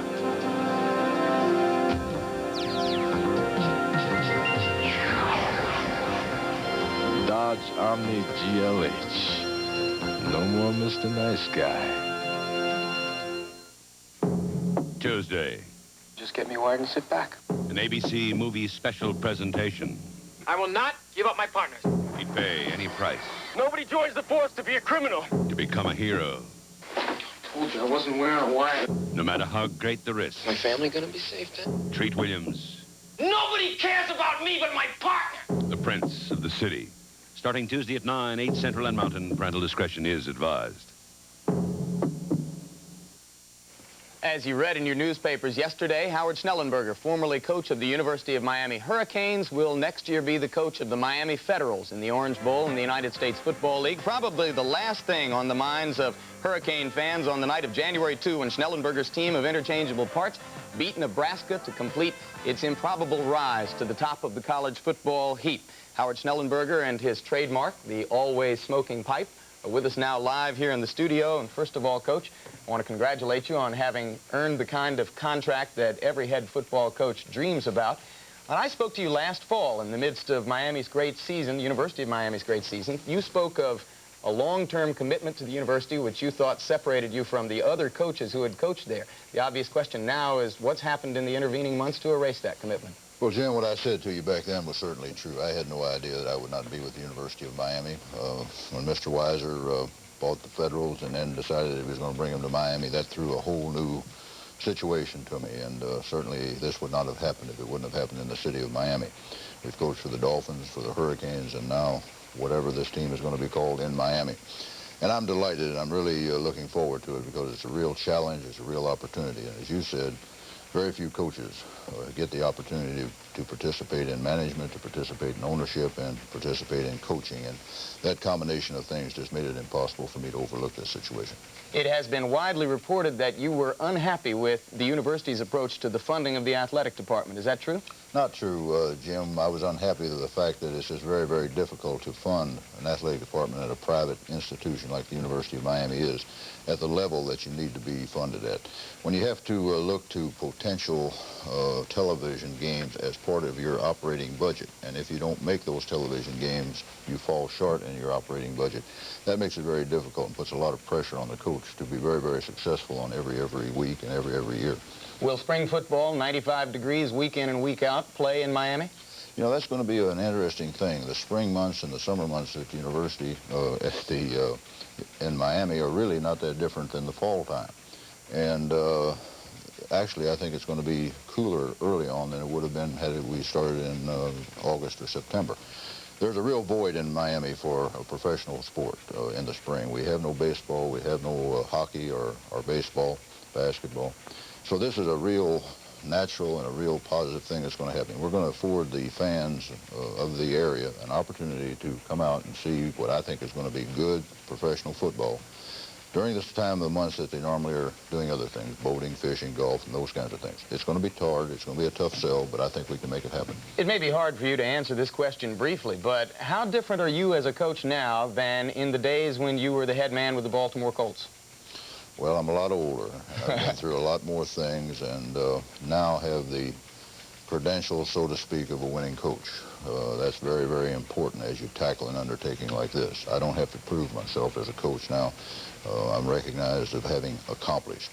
So that gives me a real leg up in this situation, and certainly having part of ownership and part of management is going to make my job a lot simpler and give me the tools to make this thing work. Well, you'll have quite a challenge with a team that's won only 6 of its first 31 games in the USFL, and if you succeed in this one, your stature will rise even farther as a coach. Thank you very, very much for being with us today live in New York. Howard Schnellenberger, now coach and chief administrator of the Miami Federals. We'll be back with more United States Football League halftime immediately after this. 90,000 people will fill this Coliseum to open the 1984 Olympic Games. Already, America's finest athletes are training hard. In other countries' athletes receive government financial aid. Ours don't. Or you can help. Send a tax-deductible contribution of $10 to Box 1984, Los Angeles.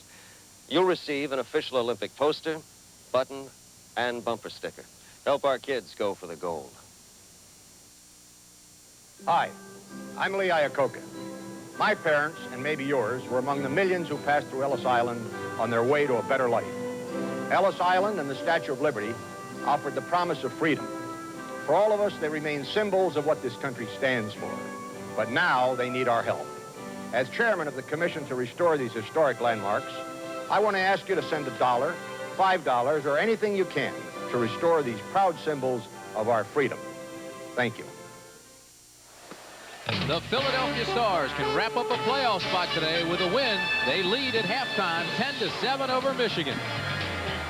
The United States Football League is an exclusive presentation of ABC Sports.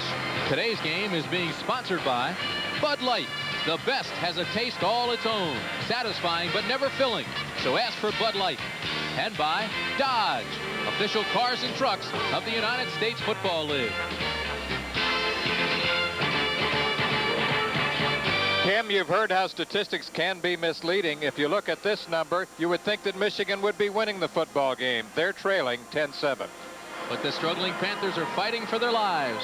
We'll be back with the third quarter after this message and a word from our local stations.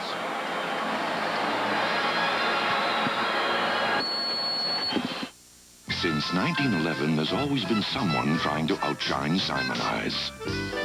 And trying, and trying. And today, Simon Eyes is as tough to beat as ever. Because today, there's Bodyguard from Simon Eyes. Its silicone formula makes it go on easy, yet it still leaves a brilliant, long-lasting finish. Can anything outshine Bodyguard car wax from Simon Eyes? We don't know, but we suppose someone will always keep trying. Right now at Sears, save big and cook fast. This Kenmore microwave with probe plus hold warm feature, $279.99. How easy. Get Sears Best Spectrum 10W40 all temperature motor oil, 69 cents a quart. Cook out. This dual control gas grill, $129.99. Smells great, Mom. And Power Mow. This Craftsman mower with solid state ignition engine, $159.99. Come on. There's more for your life. On sale now. At Sears. Sunday, Mark and the Judge go undercover as B-movie stuntman. What can go wrong? Hart, Kessel, and McCormick. Then it's the world's greatest drivers in the world's greatest racing event. Exclusive same-day coverage of the Indy 500. Tonight on ABC. I've driven in the snow, and I've driven in the mud. Let me tell you, neither's fun, bud. Drive on Bridgestone. Drive on. Eats up snow and tracks like an arrow, drinks up the water and spits out the miles, and that's miles of smiles. Drive on Bridgestone. Drive on. Being safe and feeling right, you got your world locked up tight, right? Right. Drive on Bridgestone. Drive on. High-tech tread design for all kinds of weather. The name is Bridgestone. Drive on Bridgestone. Drive on. You never forget your first girl. There's something irresistible about her. She's friendly, fun-loving. You remember everything about her. St. Pauli Girl Beer. The first time you meet is unforgettable, and the second is just as good as the first. St. Pauli Girl. Friendly, irresistible, fun-loving beer from Germany. A smooth imported beer to remember. You never forget your first girl. Far Out Fun with Don Pollock, 11 p.m. Tuesday.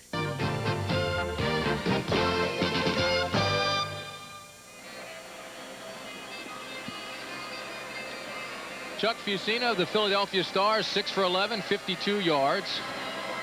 Kelvin Bryant has a touchdown and there was a field goal added for those 10 points. Bobby Hebert, 5 of 15 for 142 yards, and a touchdown pass to Derek Holloway for 80 yards. But in my mind, as you look at Novo Biovic, number 3, ready to kick it off, the story has been John Banaszak. Lee Grosscup, who has a fumble recovery, a tip pass, a sack, and 2 hurries. He has been the defensive star of the game for Michigan. Mark McCants is the deep man for Philadelphia. The ball won't get that far. It's taken by the upback. At the 30, the 35, to the 34-yard line goes Ken Dunnick, the tight end, number 80. So let me set that offensive lineup for you then to start the second half for Philadelphia. The quarterback, of course, is Chuck Fusina. We mentioned his numbers, 6 of 11, 52 yards. David Riley and Kelvin Bryant are your setbacks. Scott Fitzke and Willie Collier are your wideouts. Your tight end, Steve Folsom.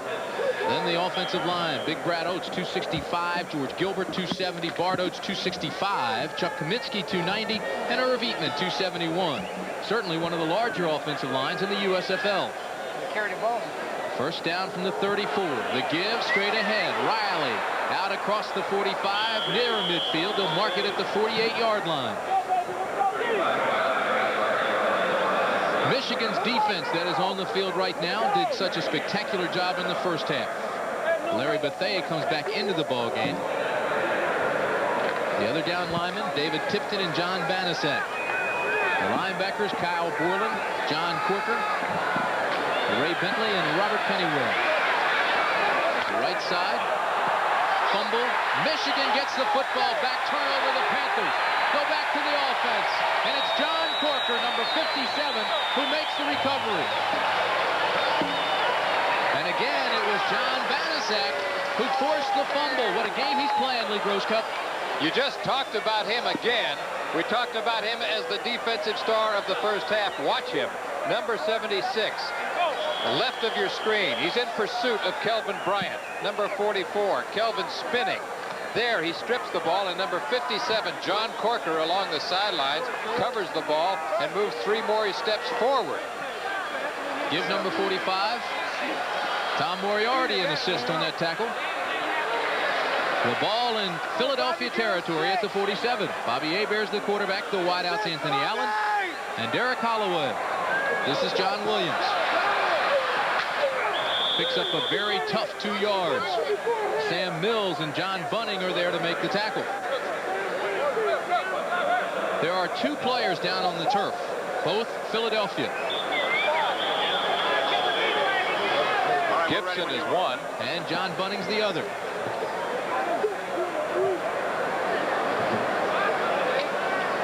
Remember, John Bunning is an 11-year veteran, played with the Philadelphia Eagles.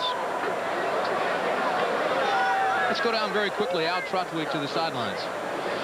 All right, Tim, here's John Banaszak having one heck of a day. John, you've been through more slumps than most players on this team with all your years. Have you come into this game with a different attitude than you think some of the other players have had? Well, I know that in order for us to play well defensively, it's up to me to go out there and have a good game. I'm the oldest guy in this team, and you know, I think there's a lot of responsibility on my shoulders. All right, there is a lot of responsibility there. You're having a good game, and Michigan is playing well defensively. Back to you, Tim. Thank you very much, Alan. It is guys like Banaszak who can lead this team out of the doldrums. They've been looking for leaders. John Bunning is up, and we'll be right back. The goal.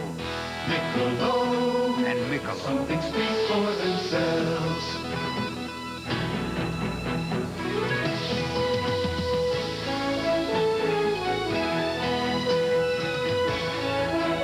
Michelob.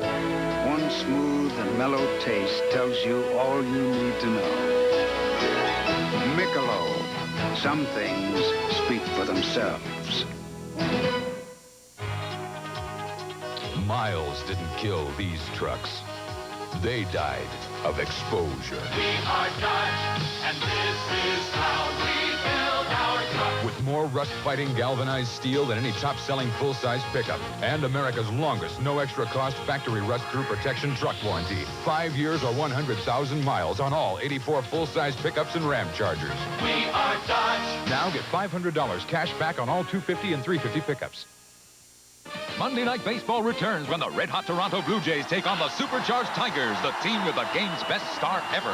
Or Cincinnati battles the divisional champion Dodgers on the premiere of Monday Night Baseball. John Bunning has left the field. It looks like he is okay. He walked off under his own power. George Jameson, number 58, will come in and replace him as you look at Jim Mora, the head coach of the Philadelphia Stars. From the 45-yard line, Bobby Hebert has second down and 8. He sends Anthony Allen in motion. And he goes to Allen, who can't hold on to the football. The pass was there. Allen had it in his hands and could not hold on. Now, when Anthony Carter broke his arm 7 games ago, the Michigan Panthers were looking for some speed and a fine receiver they could put on the outside. So they went after Anthony Allen from L.A., and he has not, quite frankly, to be brutally honest, supplied the talent that they've been looking for on the wideout receivers. Allen has made only 3 catches so far for the Panthers. John Bunning has a neck contusion. We don't know if he will be back. Meanwhile, Jameson is in. 3rd and 8, the situation for Hebert. With time, throws and bounces it to Anthony Allen. So the crowd, very vociferous again with its boos. Aimed both at Hebert and Anthony Allen on that series. But there he is, number 76, John Banaszak, to offer some confidence. You talked about his role as a leader because he is a veteran. He knows during times like this that leadership is important. Bobby Hebert missed his last 5 passes. Novo Biovic is on to punt it away. The deep man is Garcia Lane for Philadelphia, and he is standing back on the 10-yard line, number 47. Novo drops the football, and he's going to be nailed. Novo throws the ball back to Jonathan Sutton. And, of course, you can't advance a fumble, so it'll be Philadelphia ball on the 35. But a mental error by a guy who has not been playing very well, Novo Biovic.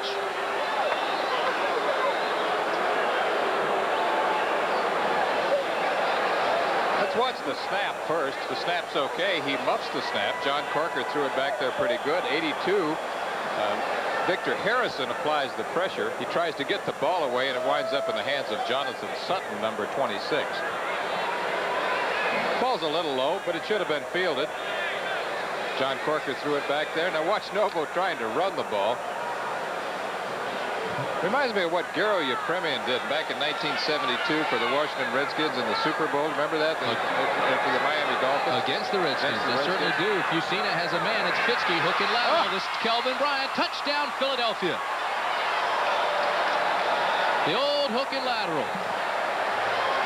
Well, that'll break the spirits of a fighting Panther ball club that has struggled in mediocrity over the last several weeks, but played quite well in this game until they started the second half. So Larry Bethea doesn't want any action in the end zone, and of course he gets in the middle to break it up. Philadelphia we talked about as the most opportunistic football team in the USFL. Here comes the hook and lateral. Fitzke on the hook. Kelvin Bryant gets the lateral. McKeever is beaten. He got a little cocky there, though, Tim. You know that he almost put his arms up and flew in there a little too soon. Kyle Borland, I think, was man coverage on the back out of the backfield as David Trout makes the extra point. It looked like they were in man coverage. The linebacker never picked up the back. The wide out couldn't handle both of them. 17-7. That was last year. This year, there's even more riding on Tom Sneva's motor oil, trying to win the Indy 500 2 years in a row. That's why Tom Sneva uses a Texaco Haviland Racing Oil to protect the Texaco Star race car's engine for 500 grueling miles. A motor oil with the same wear protection additive and friction fighter in the Haviland you buy. Haviland Supreme from Texaco, a motor oil from a team with a proven track record. On days when I'm buried under fishing gear instead of football gear, I can only handle an ice chest that's easy to handle. Playmate by Igloo. Other days I can only survive with an ice chest that's built to survive. The rugged chest by Igloo. On hot days I can stay a lot cooler with an ice chest that keeps things cold a lot longer. The Tagalong 16 by Igloo. Have one. Nothing's easier, nothing's colder, nothing's built like Igloo ice chests. Grow a beard, huh? Not under my roof. But, Dad, this electric razor is rough on my face. Try Electric Shave. It sets up your beard so whiskers stand up and your razor glides. Electric Shave! Does for an electric razor what lather does for a blade. I don't like your face. Shaving irritates it. I need Ice Blue Aqua Velva. It turns red-hot razor burn to cool comfort, smooths your face. Smells great, too. There's something about an Ice Blue Aqua Velva man. 17-7 the Stars. The biggest cheer of the second half for the cheerleaders as they come out to represent the Michigan Panthers. Big touchdown after a mental error by the Panthers. Novo Biovic gave it back to the Stars, and it took him one play to score. David Trout, number 1, will kick it away. It'll be Bentley and Futrell at the goal line for the Panthers. Albert Bentley at the 6. To the 15, no more. Herbert Harris, good coverage. Outstanding special team effort by the Philadelphia. Another look at the last touchdown, Tim. You talked about the man coverage. Let's watch that coverage. Vito McKeever, number 36, has Scott Fitzke. He's on the hook. Now, Borland is supposed to get around from his linebacker position to cover the trailing back Bryant, who takes the lateral. He is not there in time, not in good position. and it's just a foot race to the end zone, which Bryant wins. Listen to the boos as Bobby Hebert comes out.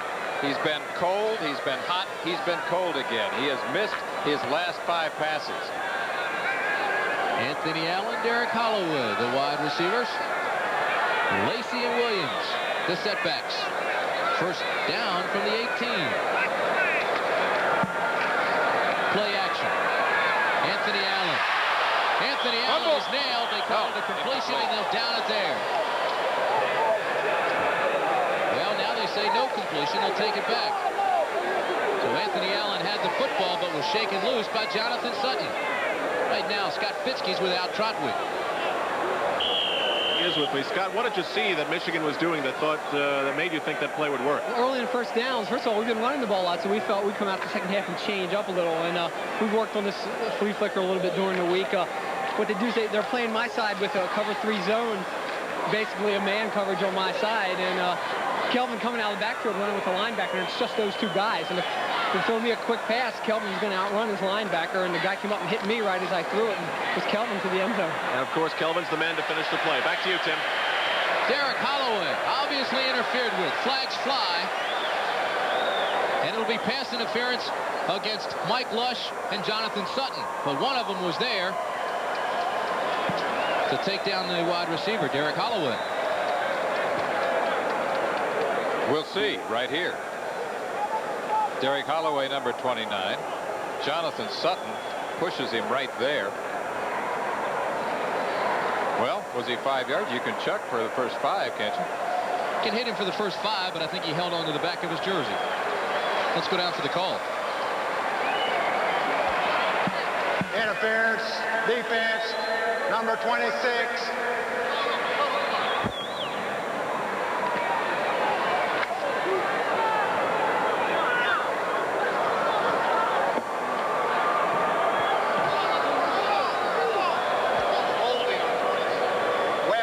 On the penalty. There was a holding penalty on number 26. It'll be a 10-yard penalty. So there's your clarification. We saw him grab the back of the jersey of Derek Holloway, and they'll call holding. It'll be a 10-yard penalty. And Derek Holloway in isolation right here. Gets upfield.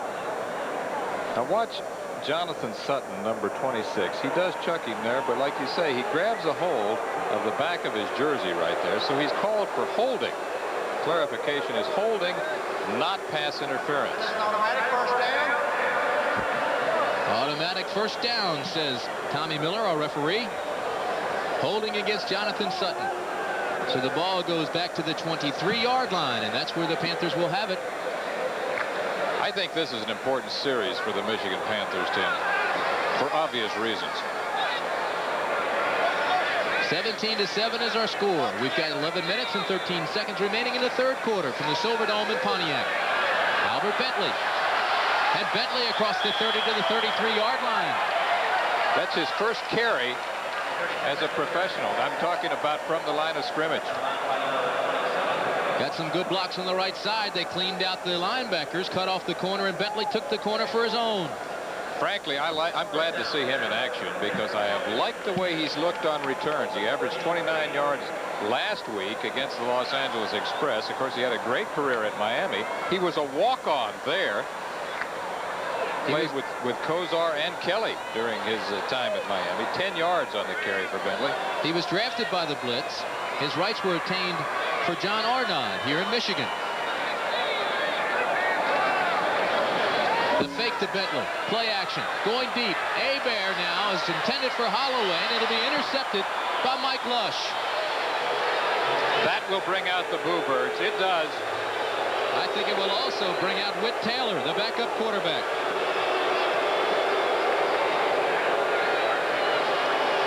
A look from Bobby Hebert's viewpoint. You can see that he's going play action pass.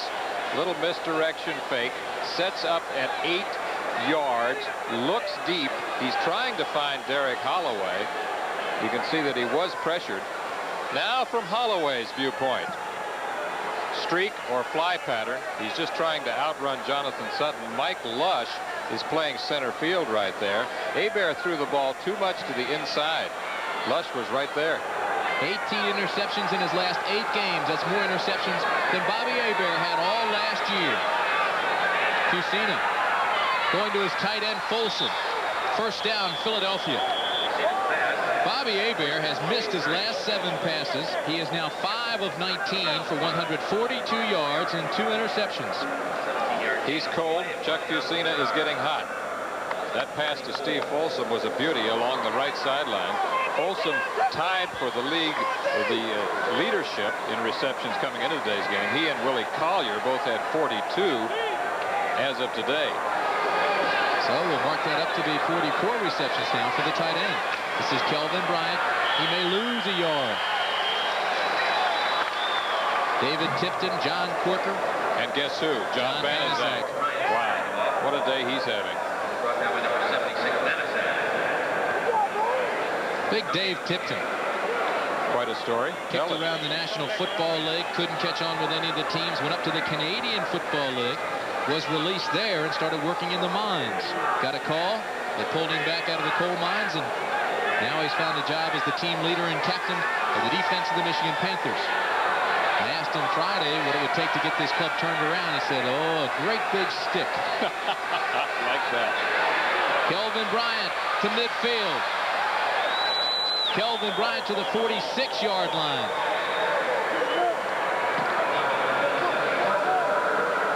I tell you, Kelvin's doing a lot of talking. You mentioned that he hot-dogged it on his touchdown run. I think the defense is getting a little bit frustrated with that. Kelvin Bryant gets a good opening right here. Great opening right up the middle. And now he shows you some of that speed. Despite the fact that he's nearly 200 pounds, he has sprinter speed. He was overshadowed his first couple of years at North Carolina by a guy named Famous Amos Lawrence. I covered Kelvin in 1980. Thought he would be a good one. That was his sophomore season. He continued to get better. And he might be the best they've ever had. The great tradition of tailbacks from North Carolina. Fusina on first down, goes underneath. This is Riley to the 40, sidesteps a tackle, and bulls his way down to the 35-yard line. David Riley.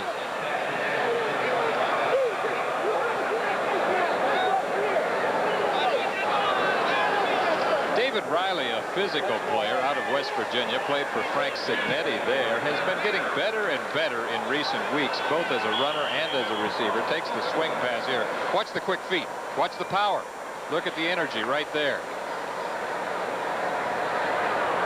Tackle made once again. Boy, this guy is ubiquitous. John Banaszak, number 76. That's a euphemistic way of saying he's seemingly everywhere.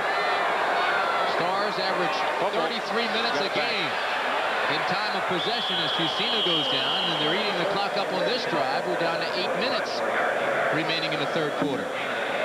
Fusina's a scrambler. Well, he fumbled the snap there, Tim, and it was simply a broken play. He made the most of a bad situation. But we talked about this earlier. He was the leading rusher in the league among quarterbacks. I particularly like the way he performed in a ball game last year against the old Chicago Blitz, George Allen's team. You covered that game as a sideline commentator. You remember how he broke that game wide open in the second half, mostly with his running. And he caught a touchdown pass. He was the third leading rusher on the Stars team last year with 285 yards. This is David Riley. Bangs his way down to the 26-yard line. Kelly J. Hayes was very close in his prediction on attendance. Well, Kelly said 19,600. The actual attendance, 20,381. Look at the surge of the offensive line of Philadelphia, a unit that averages 272 pounds. They can flat blow you out of there. Probably the best of the bunch is Irv Eatman, number 75, but don't forget Chuck Comiskey, number 69, out of Ole Miss. Comiskey's dog, by the way, is nicknamed Hoss. And after Hoss Cartwright, isn't your daddy's nickname Hoss also? Sure, Hoss Brandt. Hoss Brandt. This game's going back to Washington, D.C. for the first time. Hoss and Granny are watching it. There's the average I third down in inches. The give up the middle is to Riley. Riley loses the football, but I think they're going to call it down and give him the first down yardage. They do.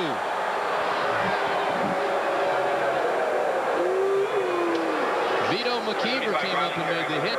It was not soon enough. First down, Philadelphia. 6:55 remaining, third quarter. As I was saying, that offensive line is massive. We were talking about the 272-pound average. And every one of those guys is a good one. The Oates brothers, of course, played at BYU.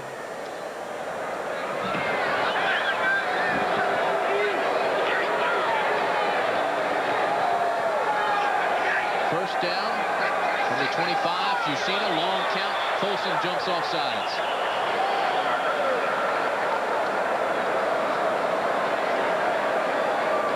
You know, Lee Grosscup, that Kelvin Bryant has not had a 100-yard day since injuring his knee. Number 70, the offense. Back on April 19th.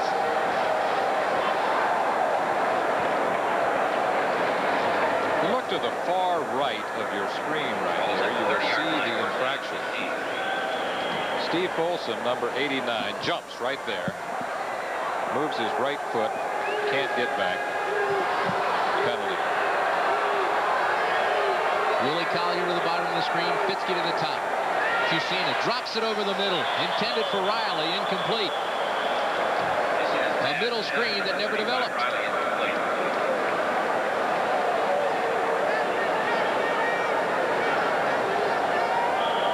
I mentioned that Kelvin Bryant has not had a 100-yard game since coming back from the knee injury. He injured his knee April 19th. And you have to wonder if part of that is because David Riley has performed so well. That's a good point.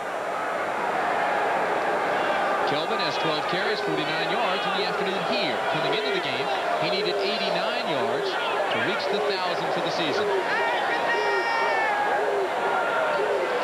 2nd and 15 for Fusina. This is Fitzke. 360 down to the 19-yard line. Scott Fitzke. Philadelphia's just eating the clock up now. We showed you the surge of the offensive line on a running play. Now watch him go to work protecting Chuck Fusina. Look at that.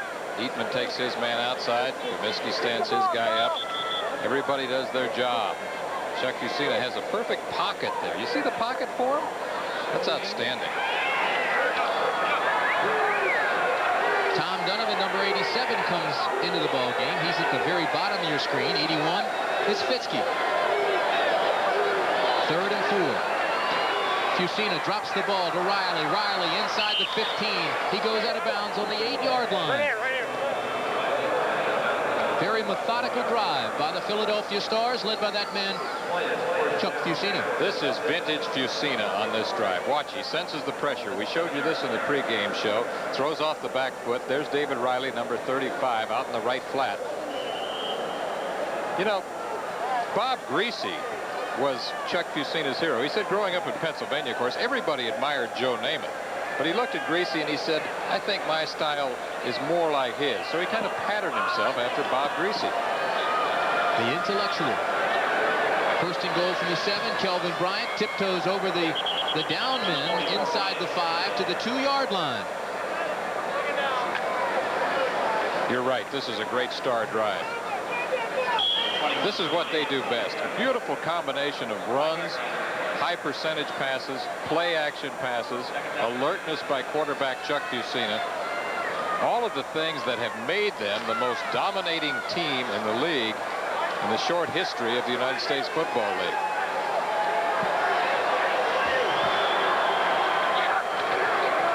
Second and goal from the 2. Touchdown, yes, Philadelphia. David Riley.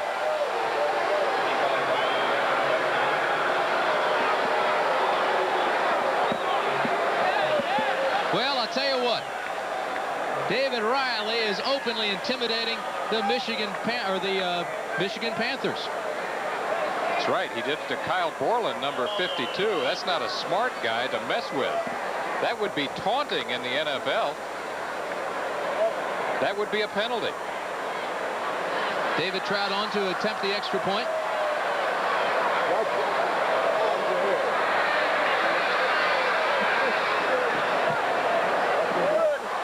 And there's no question about it. David Trout knocks it through. So David Riley now has 7 touchdowns in the last 5 games. He is red hot for the Philadelphia Stars.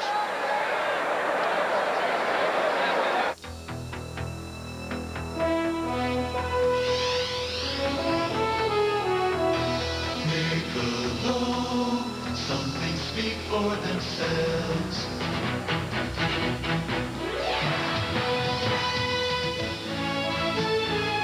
Michelob. One smooth and mellow taste tells you all you need to know. Michelob. Some things speak for themselves. The greater value in an American truck is not a compact Ranger or S10. It's a full-sized Dodge. We are Dodge, and this is how we build our trucks. The 84 Dodge D100 with a full-size 6-cylinder engine and cargo capacity standard. More room for 3 full-sized adults, yet comparably equipped. It's list-priced hundreds less than Ranger or S10. And backed by the longest rust-through truck warranty in America. We are Dodge. Now get $500 cash back on all 250 and 350 pickups. Wednesday. This one could be dangerous. A movie set's going to be the last stand for the fall guy. The statistics we were just talking about. David Riley, 7 touchdowns in the last 5 games. Certainly has taken a lot of the heat off Kelvin Bryant. David Trout will now kick it back to Michigan. And Michigan, of course, has been struggling with turnovers. On the sidelines, we did not see Whit Taylor loosen up. We heard before the ball game that if Bobby Hebert had some problems, that Whit Taylor would come into the ball game. We have not seen him as of yet. High kick by Trout. Bobby Futrell will take it on the 2. Knock it out. He got it down. Futrell coughs up the football. Michigan gets it back, I do believe. So, League Rose Cup. Why? Why what? Why do they have so many turnovers? How can you not hold on to the football? Well, you were a scout. You were a pro football player. I think if I knew that, I'd be coaching the Michigan Panthers right now. You were a head coach at one time, weren't you? I was a head coach and starting quarterback for 1 week in 1965 for the old Hartford Charter Oaks of the Continental Football League. My team lost 62-zip. That's why I'm not a coach anymore. The boos are for Bobby Hebert, who has returned to the game right now. Albert Bentley in the lineup. We're seeing him now as a running back. Got his first carry earlier today. From the 16-yard line, first down for Hebert. The blitz is on, throw over to his tight end, and that's Mike Cobb. So the streak is still alive. Mike Cobb has caught a pass in every one of the Michigan Panthers' 34 straight games.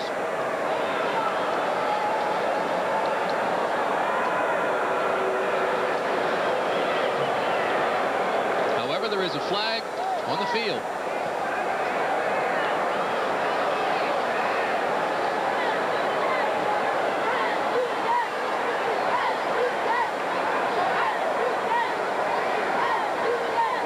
Turnovers and fumbles, more specifically, something that you really can't coach. You can't control. You can tell your running backs and your receivers to hold on to the football all you want, but it's concentration.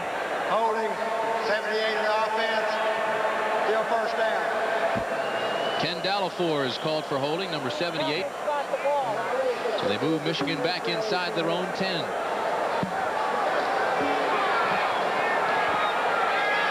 Ball resting on the 8. It'll be first and 18. And it nullifies the catch by Mike Cobb, so he still has yet to make a catch in this ball game. Pressure on Hebert. Bomb. He's going deep for Broughton, and it's almost intercepted again by Jonathan Sutton. More boos for Hebert.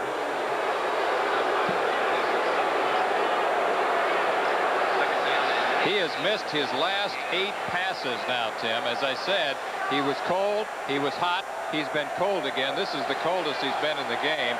As you watch Jonathan Sutton at the tail end of the last play right there, he was trying to throw the bomb to Walter Broughton, who caught a Hail Mary pass last week against the Los Angeles Express.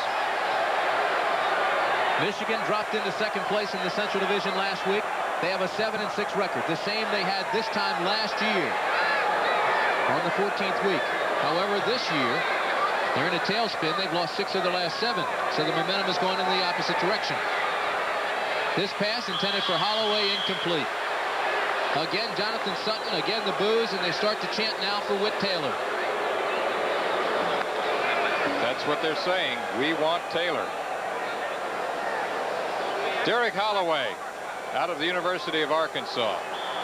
Fastest man on the team. Sideline cut. Good coverage there by number 26, Jonathan Sutton. He comes over the shoulder. Frustration showing on the face right there of head coach Jim Stanley out of Texas A&M. Right next to him, number 10, is Whit Taylor. The ball on the 8. It's 3rd and 18. Here comes Mills. The Stars on the blitz. Hebert in trouble. Has room to run, but instead throws, and it's badly thrown and intercepted by Scott Warner, number 25, the nickelback. Well, Ken Lacey looks at Hebert and says he was open, but you have to really feel for the number 11, the quarterback, Bobby Hebert. Looking for Walter Broughton is Bobby Hebert, and watch Scott Warner, one of 2 players known as the Stardust Twins, an all-leaguer out of the University of Georgia, where he was an All-American. He's in perfect position. When he was at Georgia, he was one of the most exciting Bulldogs I have ever seen, Tim. The trainers are working on Walter Broughton, the wide receiver. He was injured on the tackle. Let's see if we can see Walter Broughton as he's running his pass cut here. Over the middle. Crossing pattern. Jonathan Sutton there on the coverage. Here comes the interception by Scott Warner. The ball obviously overthrown. He tries to make the tackle. I think it looks like an arm injury. First down. Foul's on number 91. Even before he hit the ground, he was grasping at his right shoulder. And they continue to work on him. Meanwhile, Bobby Hebert has missed his last 10 passes in a row. He is 0 for 7 in this half. As you look at Scott Warner, the man who made the interception, and there is a very frustrated and disappointed Bobby Hebert. What makes Peerless America's #1 do-it-yourself washerless faucet? It goes in fast. It's built to last. It's even warranted. It lasts a long, long time. No tools to use. You just can't lose. And look, it doesn't grip. It lasts a long, long time. Peerless washerless faucet installs in no time. It lasts a long time. It lasts a long, long time. Peerless installs in no time, lasts a long time. AT&T is in cereal. How? Captain Crunch put a treasure map in their cereal boxes and added something else that turned out to be a real treasure. What was it? An AT&T 800 service number. 24 million kids called to find out where the treasure was. And 18 million boxes of cereal sold in 6 weeks. The people of AT&T Communications. We're thinking about your business in ways you never thought of. 83 winner Tom Sneva shattered his speed record to capture the Cup at pole position. Racing legend Mario Andretti will square off against son Michael, and A.J. Foyt will be throttling for his 5th victory. The stage is set for the fastest qualifying field ever, the Indianapolis 500 tonight.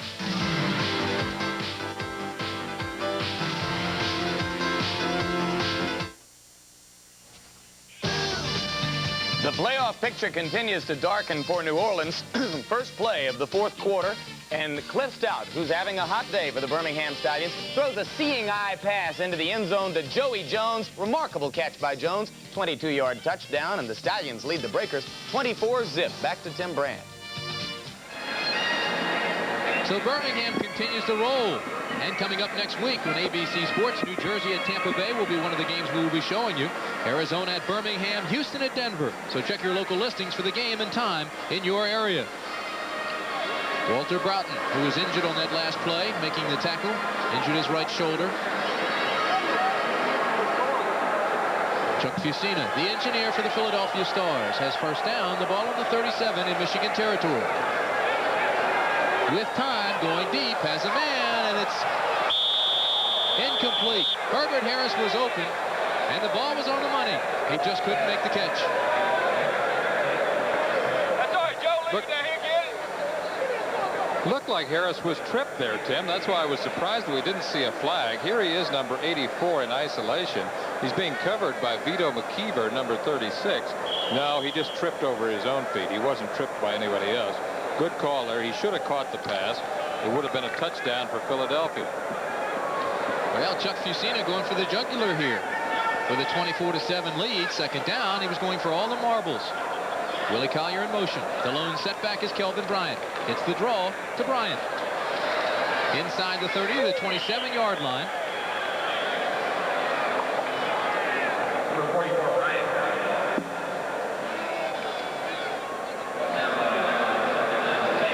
That's a good play for Kelvin Bryant because he gets the ball with enough depth that he can utilize his vision and also his speed.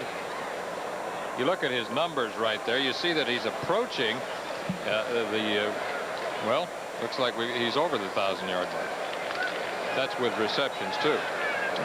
As an all-purpose player, he's over 1,000 yards again. First down at the 26, Philadelphia. Scott Fitzke is the wide out in motion. This is Fusina. He's looking down for Riley, and Riley has it. He loses the football as he crosses the goal line. It'll be a touchback. Well, that was another touchdown Philadelphia had Riley held on to the football. So Michigan gets a break. They'll bring it out. It's a touchback, and the Panthers will take over at the 20. Now the key, Lee Groscup, is did he have possession as he crossed the invisible plane at the goal line? The officials think he did, obviously. Go, baby. No, they think he didn't. Riley is at the top of your screen right here, swinging out of the backfield. Leaves everybody behind. Borland fell down. I don't know. I don't know. He may have had it. Good call. He had it at the 1 and lost it before he ever crossed the goal line. The ball goes out. It's a touchback. So Bobby Hebert comes back into the ball game. We still have not seen Whit Taylor. 2 minutes, 43 seconds remaining in the third quarter. 24-7 is our score. Philadelphia. Hebert with time. Now Cobb has his catch, and the streak is alive. So Mike Cobb has made a catch in 34 straight ball games. He and Trumaine Johnson, I believe, are the only two in the league. Is that correct? That is correct. Trumaine had 12 catches last night in the loss to Los Angeles. Anthony Allen comes to the bottom of the screen. Derek Holloway goes to the top.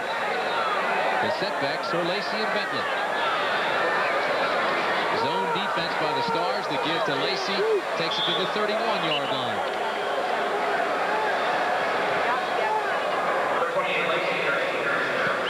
A loss today would make the Michigan Panthers 7-7. And it certainly would hurt their chances for another playoff appearance in the Central Division. Houston has the lead. Oklahoma is in third place.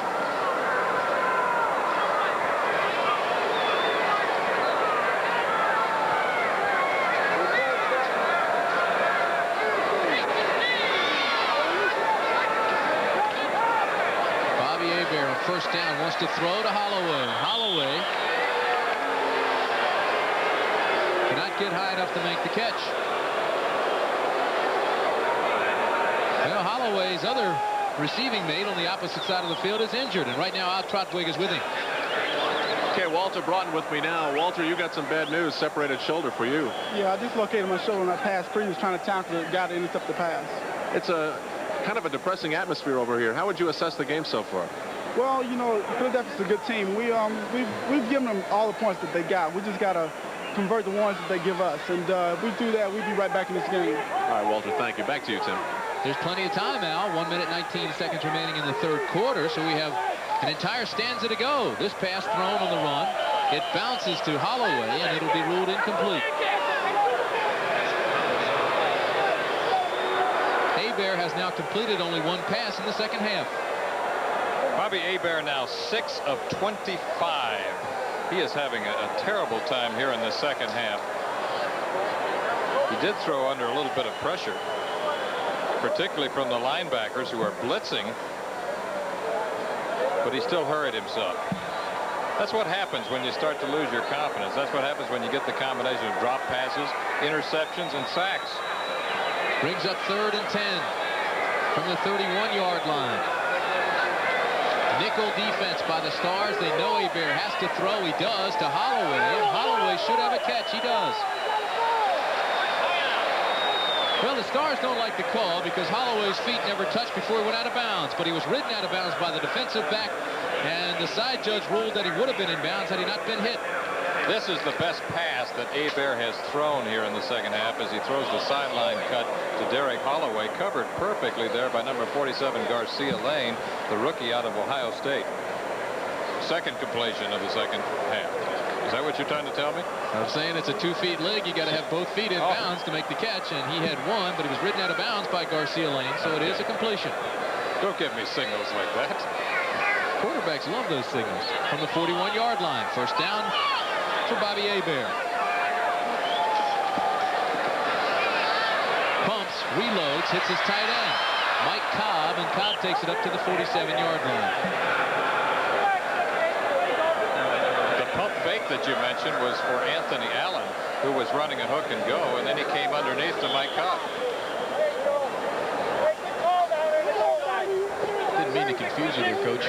Watch Mike Cobb here, Tim, number 89. He blocks first and then delays. He sees that Hebert is not able to go to his deep man, and so he becomes an outlet receiver. Comes underneath very effectively. Hebert just dumps the ball off to it. 2nd and 2. The give to Bentley to midfield, and that'll be it. The linebackers fill, and they fill quickly. John Bunning is back in the ball game now, number 59. He had a neck injury earlier. He went out. Jamison came in. John Bunning is back. 11-year veteran with the Philadelphia Eagles from Springbrook High School in Silver Spring, Maryland. That's good news for them because, as you mentioned, he's the player they have with the most experience. They look to him for leadership. John has a son named Brooks, named after Brooks Robinson of the Baltimore Orioles. Formerly of the Baltimore Orioles, now of the Hall of Fame. Well, you hear the gun. So the score remains the same with Philadelphia in command. The United States Football League, Philadelphia and Michigan, will continue after this message and a word from our local stations.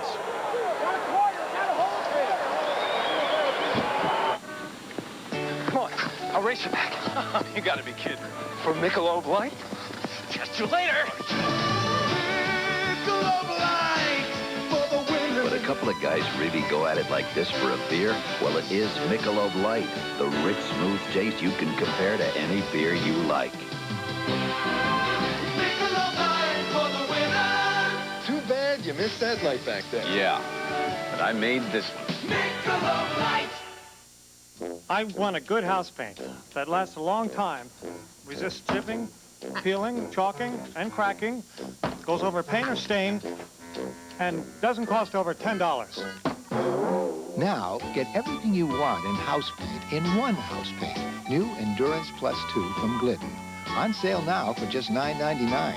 $9.99. What more could you ask for? Glidden Endurance. It's more than a name. It's a promise. Tuesday, He's gonna force you to hurt your friends. the saga of a hero begins. I nearly got killed. A cop who risked his family The phone is booked. to do what was right. Treat Williams is the Prince of the City. Starting Tuesday at 9, 8 Central and Mountain. Parental discretion is advised. In Washington, a town with a restaurant for every country and a party for every embassy, the word around town is German. That's The #1 imported German beer in Washington. Life's financial crossroads. Which route do you take to make your money grow? The best investment is to sit down one-to-one with an IDS American Express planner to work out a long-term financial plan so you can move on with confidence. Sit down with an IDS American Express planner. It could be the best investment you'll ever make. During the Suzuki Knockout Savings Sale, you'll see some of our fastest Suzukis move even faster. But hurry, they're already vanishing into thin air. Volunteer to help a young adult on probation in Bucks County. You'll be trained to work one-to-one with your probationer. Call 345-8322. Beverly Hills Fashions tomorrow at 4. The United States Football League is an exclusive presentation of ABC Sports. Today's game is being sponsored by IBM and the IBM Smart Desk. Any desk is a smart desk when it has an IBM computer on it. And by Sears, where you'll find great values, great service, and a great selection. You'll find the things that make life worthwhile because there's more for your life at Sears. The Michigan Panthers have the football as we start the fourth quarter. However, they trail. You saw that. It's a commanding Stars ball game. It is 3rd and 1.5. Short yardage offense. Power play left side is Albert Bentley. And I don't know if he made it, Lee Groscup. But he's awfully close. We look at the third quarter numbers right there, Tim. You can see how Philadelphia has surpassed Michigan now in total yards, and it's more significant, more indicative of the way this game has really gone. For a while, those statistics were very misleading because it showed Michigan dominating in total yards, but Philadelphia leading on the scoreboard. Now the Stars are leading both in total yards and on the scoreboard. The chains are on the field. It is a first down for the Panthers. Right now, I think Michigan is just grasping for any kind of big play to get them back in this ball game.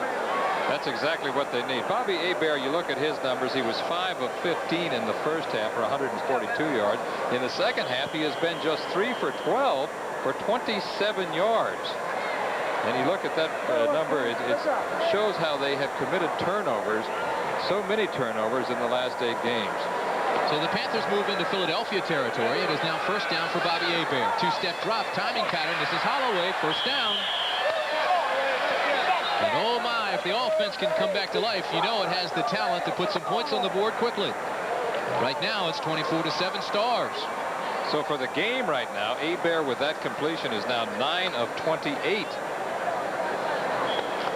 That ball was well thrown, though. The quick passing game can be very effective, particularly with a receiver like Derek Holloway. You create an immediate open field situation for him with plays like that one. Holloway and Allen are your wideouts for Bobby Hebert. And again on first down, he wants to throw. He does, and it's complete to his tight end Cobb, who's up close to another first down.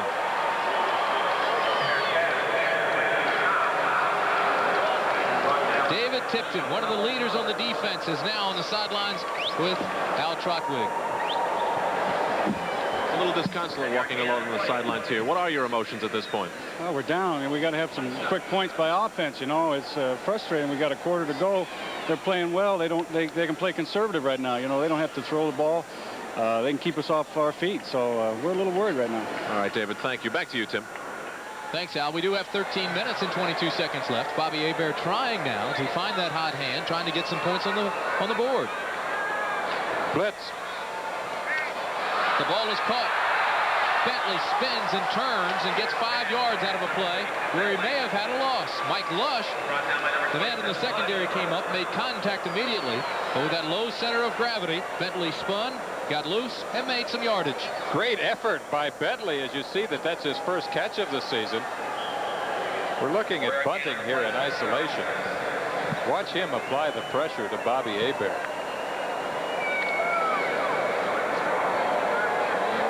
Now look at Bentley, and this ball is thrown very low, Tim. Number 32 out in the right flat. Look at that. That's practically off his shoelaces.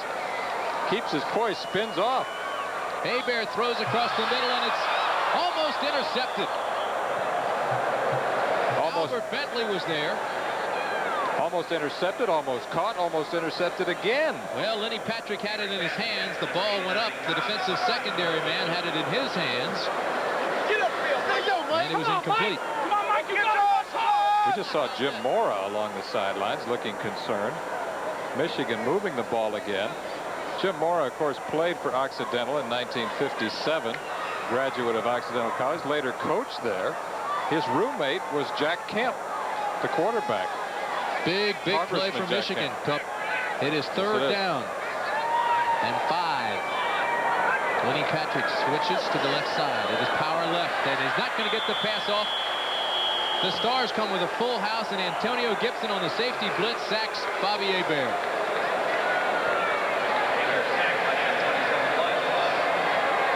I think the Stars do that as well as any team in the league. The safety blitz I'm talking about. Hebert had completed 5 in a row.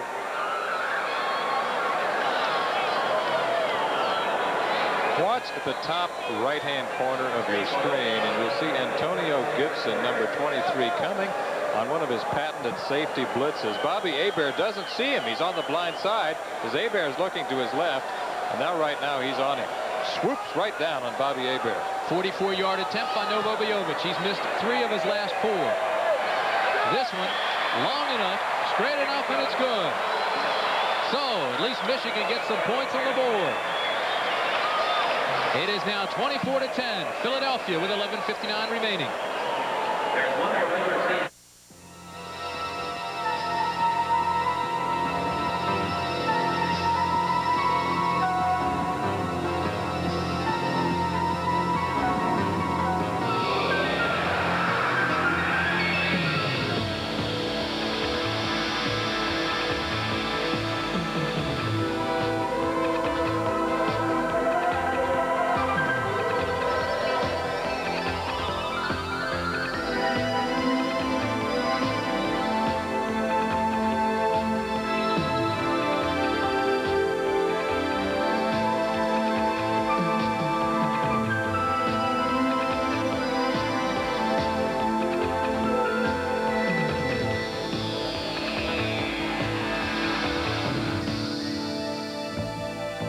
Dodge 600 ES Turbo. The dream is real.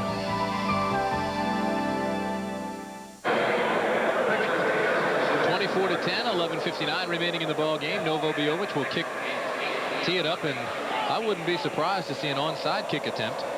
Still plenty of time left, but Michigan does need the football back. Why do you think there'll be an onside kick? Oh, I don't think that there will be. I just said I wouldn't be surprised to see it happen. Michigan has done it before. They do need points. They need the football back. Well, and look at Philadelphia loading up. Philadelphia thinks so too. You must know something. They're loading up front. Novo does kick it away, and it'll be Mark McCants who takes it on the 6. And McCants can't find room. Tom Moriarty is there to take him down to the 22-yard line. Scott Warner and Novobijovic had a few words after Novo kicked it off. Novo seems to have a few words with just about everybody. Every week he has a few words with somebody. Oh, he's a talkative guy, very energetic. Favorite among the fans from Central Michigan University out of Titograd, Yugoslavia. Well, you know, I think he may be the most flamboyant place kicker in the history of professional football. I've never seen anybody quite as flamboyant a kicker as Novo. Well, Whit Taylor starts to warm up on the sidelines as David Riley carries it across the 36 or the 26-yard line. So I think now that we're down to the 11-minute mark in the 4th quarter, Whit Taylor will come in, try to shake things up, try to get the offense moving for Michigan. I think this is a very important defensive series right now for Michigan's unit here. I think everything's important for Michigan now. Everything's important for them, but right now with 11 minutes and the clock winding down, the way things are going, if they can stop Philadelphia now, get the ball back in good field position, they could turn this game around. If not, you know what will happen. One back offense. Riley's the one back. He carries straight up the middle. Whit Taylor out of Vanderbilt. He rewrote the press guide when he was there. You could see he was just warming up along the sidelines.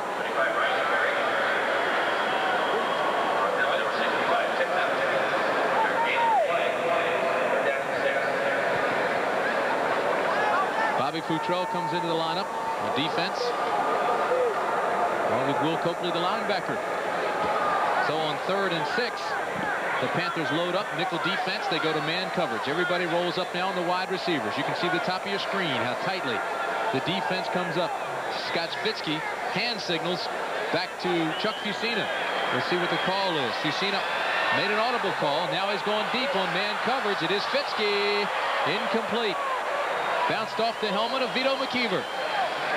So good defense by the Panthers. Let's go down to Al Trotwig.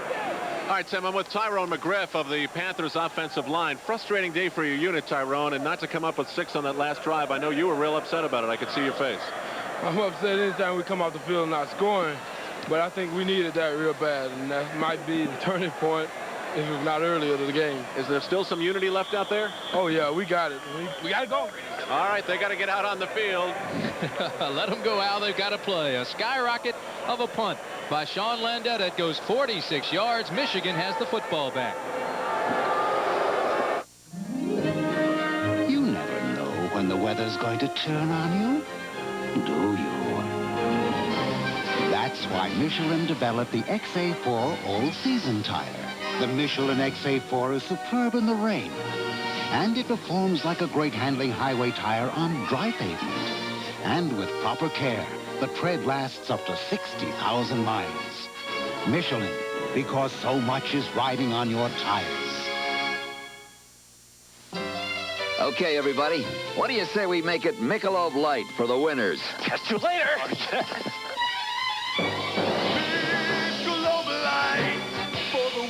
Yeah, it's a whole new game when you're playing for Michelob Light, the rich, smooth taste you can compare to any beer you like.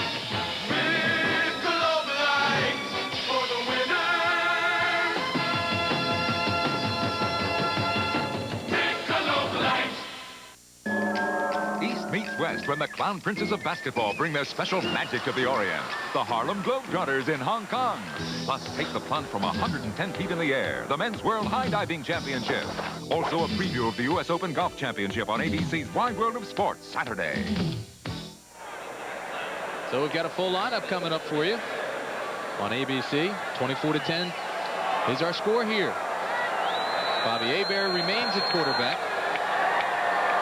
And he has 9 minutes and 42 seconds to work. This pass to Anthony Allen, a pickup of 9. So it'll be 2nd down and 1. Jonathan Sutton rides him out of bounds. Anthony Allen, who you talked about earlier, Tim, has not really made a significant mark yet with the Panthers, but we know he's a good athlete. We saw him be very impressive at times with the Los Angeles Express, and of course he was 3rd in career receiving when he was at the University of Washington. And they've had some good receivers there with the Huskies. I think he's a good all-around athlete. Derek Holloway, Anthony Allen, the wideouts. 2 setbacks, Lenny Patrick and Bentley.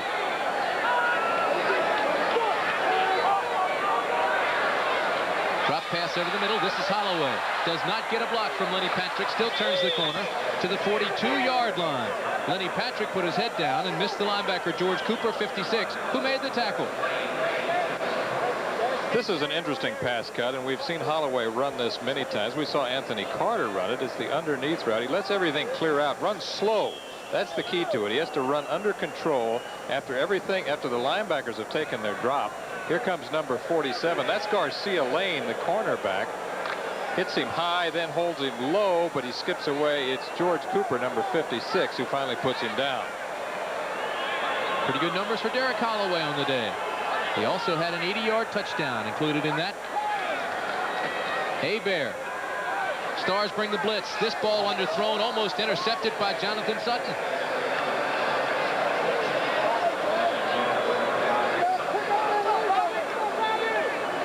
Panthers really need to catch fire. They need something to happen quickly. Watch Albert Bentley go to work here, picking up a blitzing linebacker. This is Sam Mills, number 54, and you know what a physical player he is. But watch number 32 stick his head in the hay. You got to love that. Quarterback's got to love it. Nothing you like to see better than a guy picking up a blitzing linebacker going to work like that. Albert Bentley, the most valuable player on the offense as a senior. The Miami National Champions, and look at this run. Look at this hoss go. Even as we speak about Albert Bentley, he comes up with a big play, and he could be the catalyst this club needs to light the fire. He scored the winning touchdown in the Orange Bowl to give Miami the 31-30 win over Nebraska and the national championship that came with it. We have been saying this more and more in recent weeks, that we think Albert Bentley should get more of a chance to play in the backfield as well as being a return specialist. Look at him there. Look at the 2nd effort, the 3rd effort. Look at how he keeps those knees churning. Those legs are going like pistons. 16 yards on that carry. 8 minutes, 40 seconds left. There's still time. The Stars show blitz. They jump too early, so move them back a little bit more. And now tempers flare. Pete Kugler, the nose tackler, getting into it. Look at Mike Lush, number 27, having a few words with Dallafour. I get the feeling there's no love lost between these two teams. Well, they've played twice before, and both games were close. Contact for the center.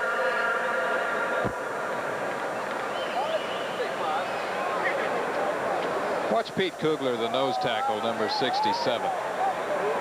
See it? Jumps right there. Makes contact with the center.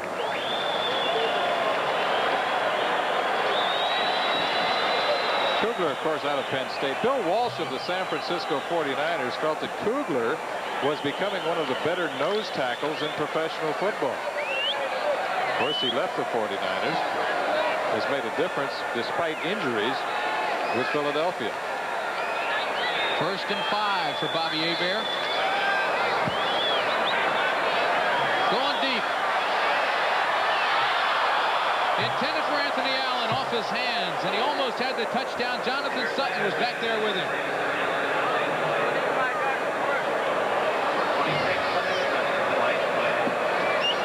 Anthony Allen, we talked about his all-around athletic ability. He's running a fly pattern here. Now watch him. Let's see how his concentration is. Good step-for-step coverage. That ball hit him right in the hands. Nothing is more frustrating to a quarterback than to have the ball be catchable in the end zone and wind up incomplete. It'll be 2nd and 5 from the 37.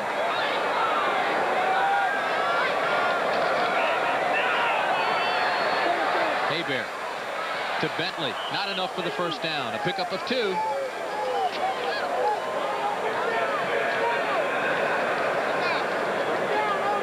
We talked about linebacker John Bunting, number 59, the most experienced player in a really outstanding defensive unit. He takes his drop to the outside, retreats at a 45-degree angle, gets in position for the coverage. He sees that Bentley is going to be catching the ball underneath, comes up and delivers the hit.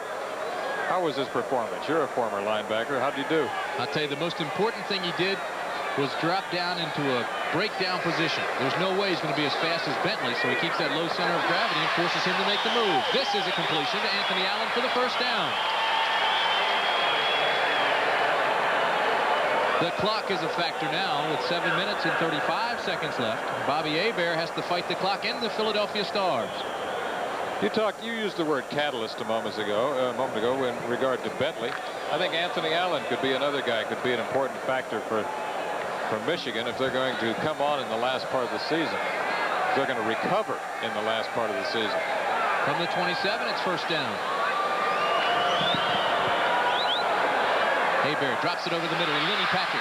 Lenny Patrick cuts back down inside the 20 to the 15-yard line. Lenny Patrick out of Alabama.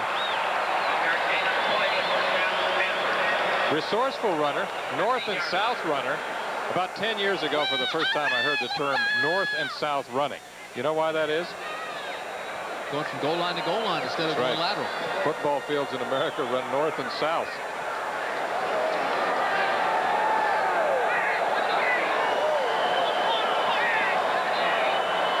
From the 24-yard line, 1st down for Hebert under pressure. Gets out of it, throws incomplete to Anthony Allen. Again, there was good coverage by Jonathan Sutton, but the key to that play was the pressure that John Bunting and the blitz by Philadelphia put on Bobby Hebert. Let's see if we can pick up John Bunting coming in here on the blitz. This is a close-up look at Bobby Hebert in the pocket. That hand that you saw right there belonged to John Bunting, the linebacker. The right side's the strong side. At the top of your screen, that's where the tight end is. Holloway and Allen are your wideouts. Patrick and Bentley the setbacks. 2nd and 10 from the 15. Straight ahead. To the 12-yard line goes Lenny Patrick.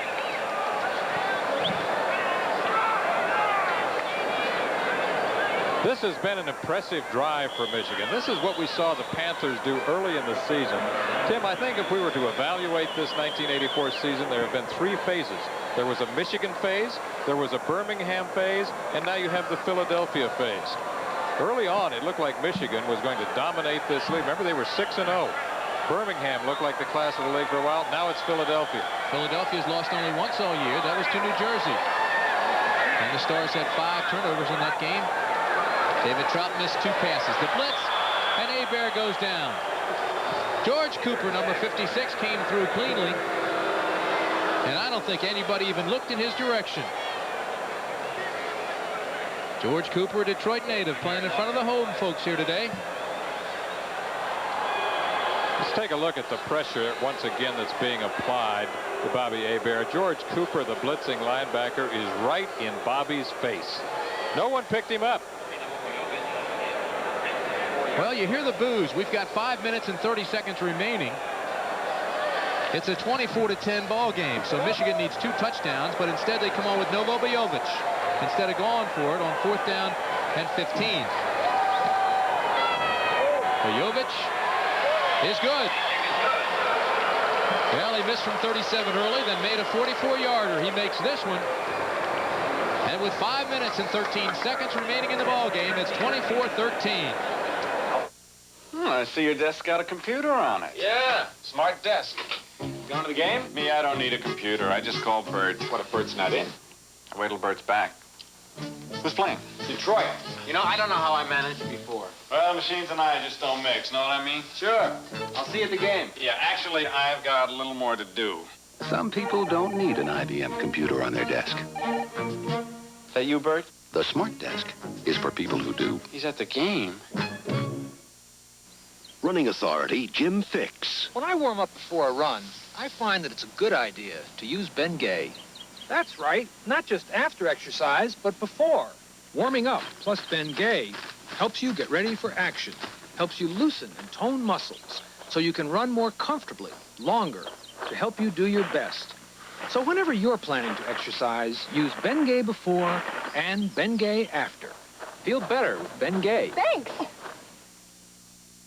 Hop on board for another championship season as bowling's best just keep on rolling. Next stop, the Tucson Open on the Professional Bowlers Spring Tour, Saturday on ABC. Tim, what Michigan needs now, obviously, they need a touchdown with a 2-point play followed by a field goal. If they can get that, they could tie the game up, send it into overtime. And of course, you've mentioned this many times, and I like it. I like the 2-point rule. Well, the ball doesn't go 10 yards, but it's touched by Philadelphia, and Michigan gets the ball back. So there's the big play on the onside kick. We saw Michigan do it against L.A. last week. The onside kick, they got it back. They didn't get the ball 10 yards this time, but the up man muffed it. It hit a Philadelphia player, recovered by the Panthers. Watch Michael McCants, number 90. Now, first of all, Novo kicks this ball perfectly, Tim. See McCants come up there? He crosses over the line, fumbles the ball. Mike Edwards, number 53, covers it for the Panthers. 2 straight weeks, they have successfully executed the onside kick. The fans continue to boo Bobby Hebert. But Jim Stanley, the head coach, feels as if he wants to stay with the horse that brought him. 4 minutes, 48 seconds remaining. The ball is on the 44. First down, Panthers. Hebert to throw. Has a receiver, Anthony Allen. It's complete. First down, Panthers in Stars territory. How quickly those boos turn to cheers. Well, they bring it back. There's holding against the Panthers. Sideline cut. Anthony Allen, number 87. That ball was thrown with a lot of authority. Jonathan Sutton is the man that hits him. Carries him out in midair, so it would have been a completed pass. Number 55, offense, first down. Well, the holding's called on Wayne Radloff, number 55, the center. So it's still first down Michigan. Move them back, take away the big gainer, and they stay in their own territory. Radloff, the center, right in the middle of your screen. Watch him. Watch his hands. See how he hooks him. He hooks Pete Kugler, number 67. Instead of a first down in Star territory, now they have first down and 20 with everybody coming. And Hebert's in a whole heap of trouble. He was already out of bounds when he threw it, Tim. That's why they're marking it along the sidelines. Well, they got a lot of pressure back there by Buddy Moore, number 91, and Hebert didn't have much choice but to run out of there in a hurry. Well, it's very fashionable for fans to boo the quarterback, but, you know, they don't take a lot of things into consideration.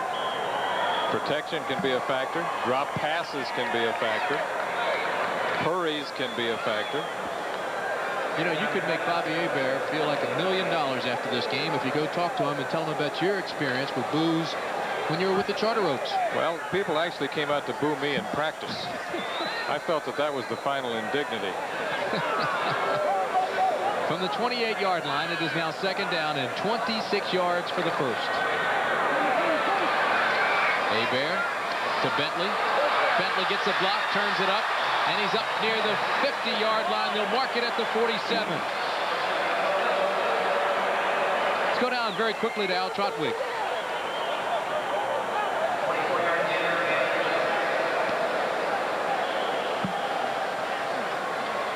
The Panthers have said they need big plays. Mike Edwards on that onside kick recovery certainly did that. Yeah, it was a kick that we practiced all year long, and so we needed it, so I went up there and got it. It's just one of those big plays that we've been looking for all through the game. Optimistic once again. Yeah, we needed it bad. We needed a big play all through the game, and so Noble, he worked on the play every day, so I was just in the vicinity at the time, so I just picked it up. All right, thank you, Mike. Back to you, Tim. Well, you saw on 3rd and 4, the Panthers came up shy on their attempt to get a completion for the first. Scott Warner took it away, almost had the interception. It'll bring up 4th down now. And Bobby Hebert stays in the ball game because with 3 minutes and 49 seconds remaining, the Panthers have to go for the first down. Scott Warner nearly had a cheap touchdown. Hebert now 17 of 40 in the passing department for 255 yards and that one touchdown, the bomb to Derek Holloway. Well, if they don't get the first here, you can kiss it goodbye. The Stars show blitz. Long count. Hebert obviously checking off. And here comes the blitz. Mills in the backside. The pass incomplete. It was intended for Derek Holloway. And again, number 26, Jonathan Sutton, was there as the defender. And the pass was incomplete. So they give it back to the Stars with 3 minutes and 44 seconds remaining in the ball game, with our score remaining the same. Philadelphia 24, the Michigan Panthers 13. Thinking about throwing in the towel? No, think about making it Michelob Light for the winners. Your serve.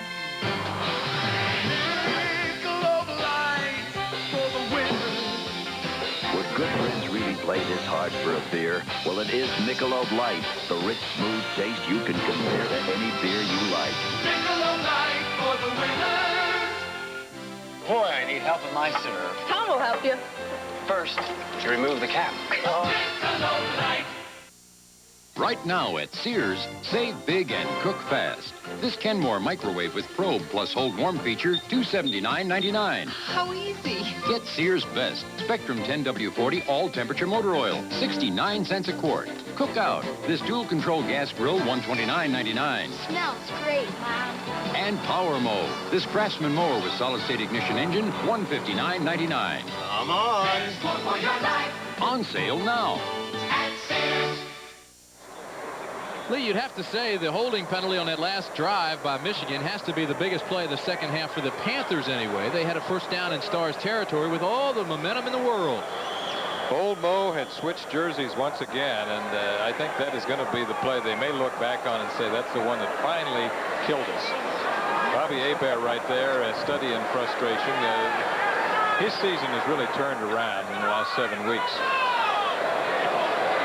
Got to be getting arm weary as well. 42 passes last week against L.A. This is Kelvin Bryant, who spins and turns and drives his way down to the 47-yard line into Michigan territory with 3:35 remaining.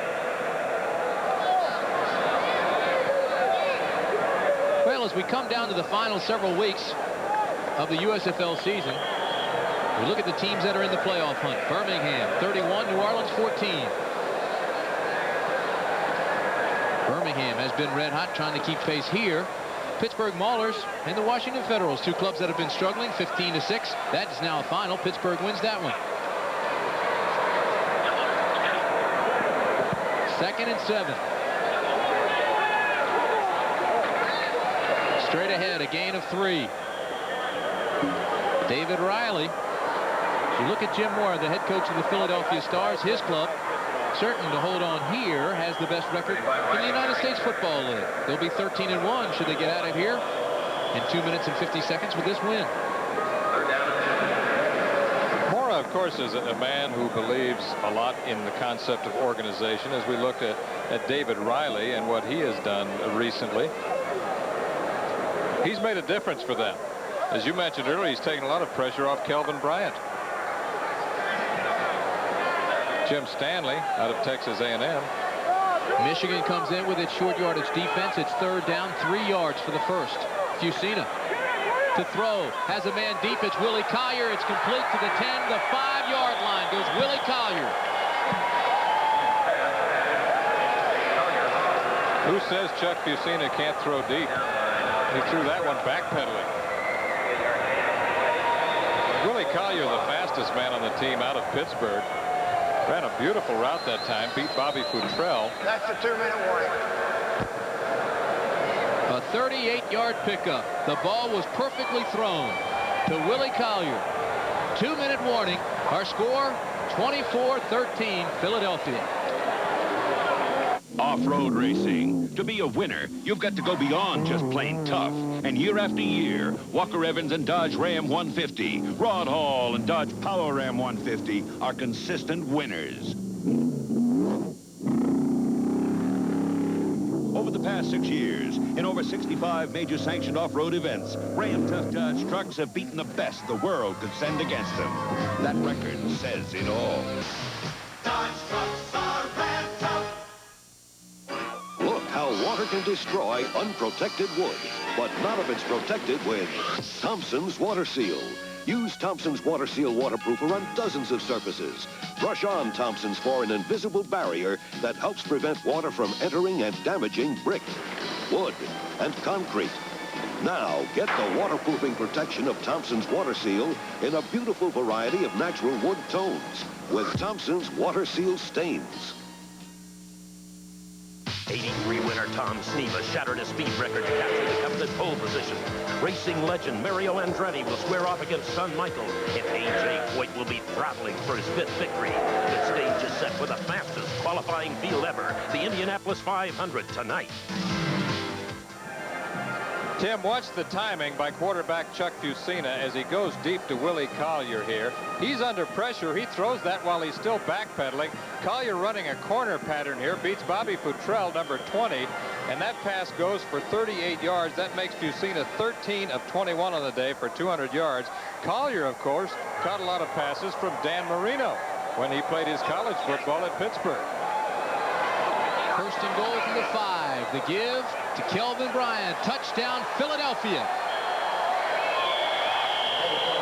Kelvin Bryant, out of North Carolina, last year's most valuable player in the United States Football League.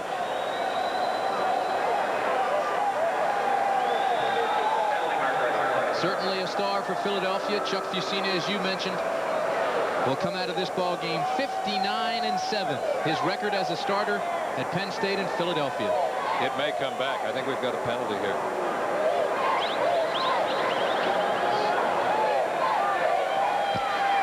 Holding. Offense, number 89. Still 1st down.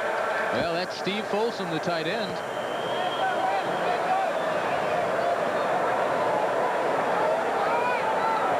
Steve Folsom, regarded as one of the better blocking tight ends in the league, comes down on number 52, Kyle Borland.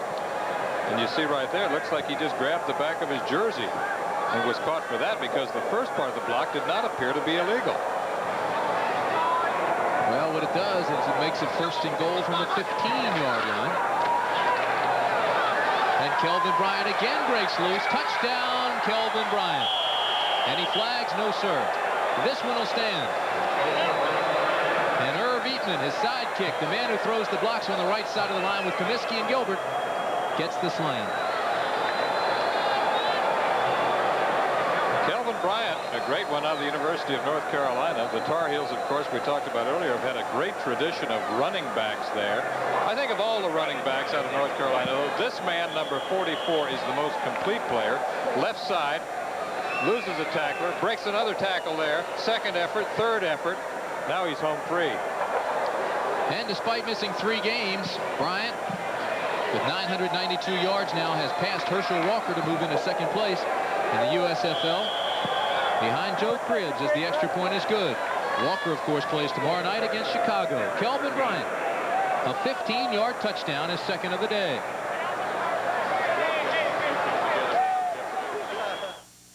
AT&T is in music.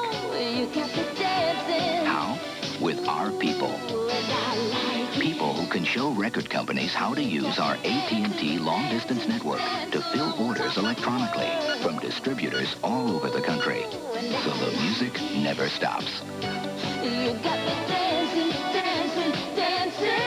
The people of AT&T Communications. We're thinking about your business in ways you never thought of. Michelob Light for the winners this time, huh? Oh, you enjoy being buried in the sand. Michelob Light for the winners. Would good friends really play this hard for a beer? Well, it is Michelob Light, the rich, smooth taste you can compare to any beer you like. Michelob Light for the winners. The sea, the sun, the sand. The check. The check. Hi, I'm Lee Iacocca. My parents, and maybe yours, were among the millions who passed through Ellis Island on their way to a better life. Ellis Island and the Statue of Liberty offered the promise of freedom. For all of us, they remain symbols of what this country stands for. But now they need our help. As chairman of the commission to restore these historic landmarks, I want to ask you to send $1, $5, or anything you can to restore these proud symbols of our freedom. Thank you. A couple of former North Carolina Tar Heels doing it for Philadelphia today. Kelvin Bryant and John Bunting. John, you're shaking off a bad neck to put in a heck of a performance today. Philadelphia just continues to play well. We have a good team. We have a real solid team on all fronts and a very together team. And this is a good ball club we're playing out here. And for some reason, I don't know why, they don't seem to have it like they did last year. But we do. I understand we've just sealed a berth in the playoffs, so we're all very happy about that. All right, hope you're next, not a problem. Thank you. All right, time for the kickoff. Back to you, Tim. John Bunting, Springbrook High School, North Carolina University, Philadelphia Eagles, Philadelphia Stars. Owns a country club along with Ron Jaworski. Kelvin Bryant, what a day he's had. Minute 49 seconds left. This will be Albert Bentley. Pulls his way across the 25 to the 26-yard line. And Bobby Hebert will complete the ball game as he now talks over the offensive philosophy with Jim Stanley, the head coach. Everybody. There's Kelvin. All right. All right. Joe Happy. Jennifer, everybody. Everybody in Philly. You home at about 9 o'clock. They think they're number 1, and they are. Best record in the United States Football League. They'll be 13-1 in just 1 minute and 41 seconds. How's that go? You tell the truth, it ain't bragging. No fact, just... no brag, just fact? I don't know. 141. You better take that one from the top. Take this game from the top. Michigan would love to do that.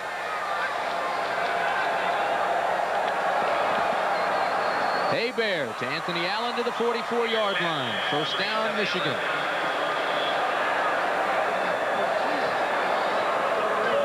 Well, it's to Hebert's credit that he's still standing tall in the pocket and throwing passes like that. If they can launch a drive here, the momentum that they gain might carry over into the following week. Hebert to Lenny Patrick, and it's complete for a gain of 4. But the clock continues to tick down to 1 minute and 15 seconds. Time is the enemy of the Panthers right now. Hebert intended for Lenny Patrick, incomplete. Once again, that's a catchable pass. You know, I've felt for many years that maybe they should create a statistic for dropped passes.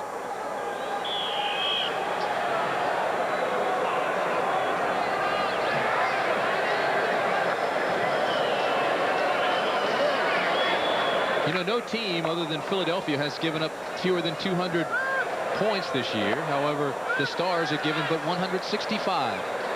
a dominant factor right now in the United States Football League. Bobby Hebert goes for Holloway, nearly intercepted by Jonathan Sutton, who's played one whale of a football game. This is the playoff picture in the Eastern Conference. Philadelphia, as I told you, comes out with a 13-1 record. Birmingham, winning right now, should have another win today. They will be 12-2. New Jersey is 10-3, still very much alive, as is Tampa Bay, and New Orleans is alive. You heard Tommy Miller say that Michigan wants a timeout. As you look at the Western Conference playoff picture, a little bit more scramble. Houston at 9-5 is the leader here in the Central Division. Denver, 8-6, still alive. Michigan at 7-7 is still in the hunt, but it has lost 7 of its last 8 ball games. Los Angeles 7-7 is the hottest club among that bunch, and Arizona lost last night to L.A. Oklahoma still alive with a 6-8 record. What about those Oakland Invaders, though? Have they been hot in the second half of the season? Sure they have. Mathematically, they are still not out of it, believe it or not. I mean, that would be the greatest turnaround in professional history. I agree with you, however, that I think that right now the Los Angeles Express might be the hottest team in the league. Well, Oakland, after a terribly shaky start, has 5 straight wins. 5-9 is their record. They're playing with a lame duck coach. You realize that they've hired Charlie Sumner as head coach for next season, the former Los Angeles Raider defensive coach, as we look at Jim Mora. So Chuck Hutchison, a lame duck coach, has his team winning. They've won 5 straight. Jim Stanley, a man who believes in discipline and loyalty. 1 minute left in the ball game. Jim Stanley, very disappointed. Hebert still your coach, or your quarterback, rather.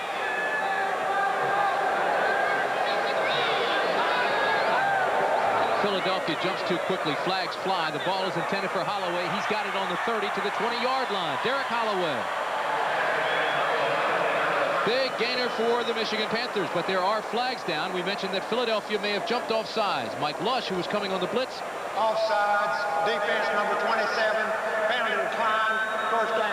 And that is 27, Mike Lush. Executive producer of ABC Sports is Roone Arledge. The coverage of today's game was produced by Ned Simon, directed by John DeLisa. The technical director, Chet Mazurik. Associate director, Joe Novello. Technical manager, Bill Freiberger. The unit manager, Steve Israel. Assistant to the producer, Ray Schmaltz. Raymond B. Schmaltz III. Statistician, George Hill. Our spotter is Kelly Hayes.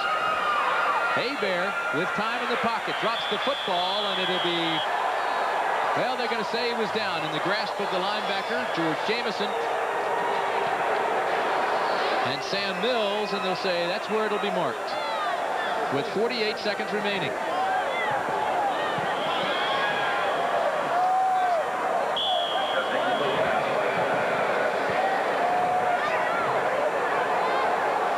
I'll tell you right now, Philadelphia's just laying its ears back and going after Hebert. Hebert nearly intercepted. Antonio Gibson had the ball in his hands, just couldn't bring it in. When you lay your ears back, what does that look like exactly? You ever seen a horse come out of the gate? Those ears go straight back as he starts to drive forward. I think I finally understand it now. Okay. So when you're a linebacker and you lay your ears back, you're coming on like a horse, in other words. Full tilt. Horse imagery. 31-13 with 40 seconds left.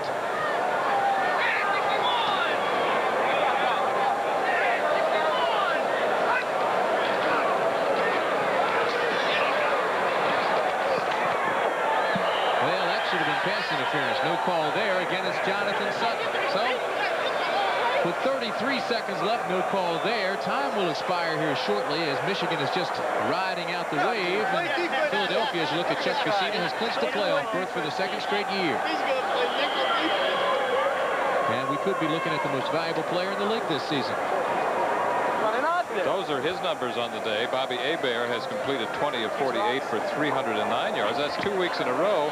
Hebert has thrown for over 300 yards in losing efforts.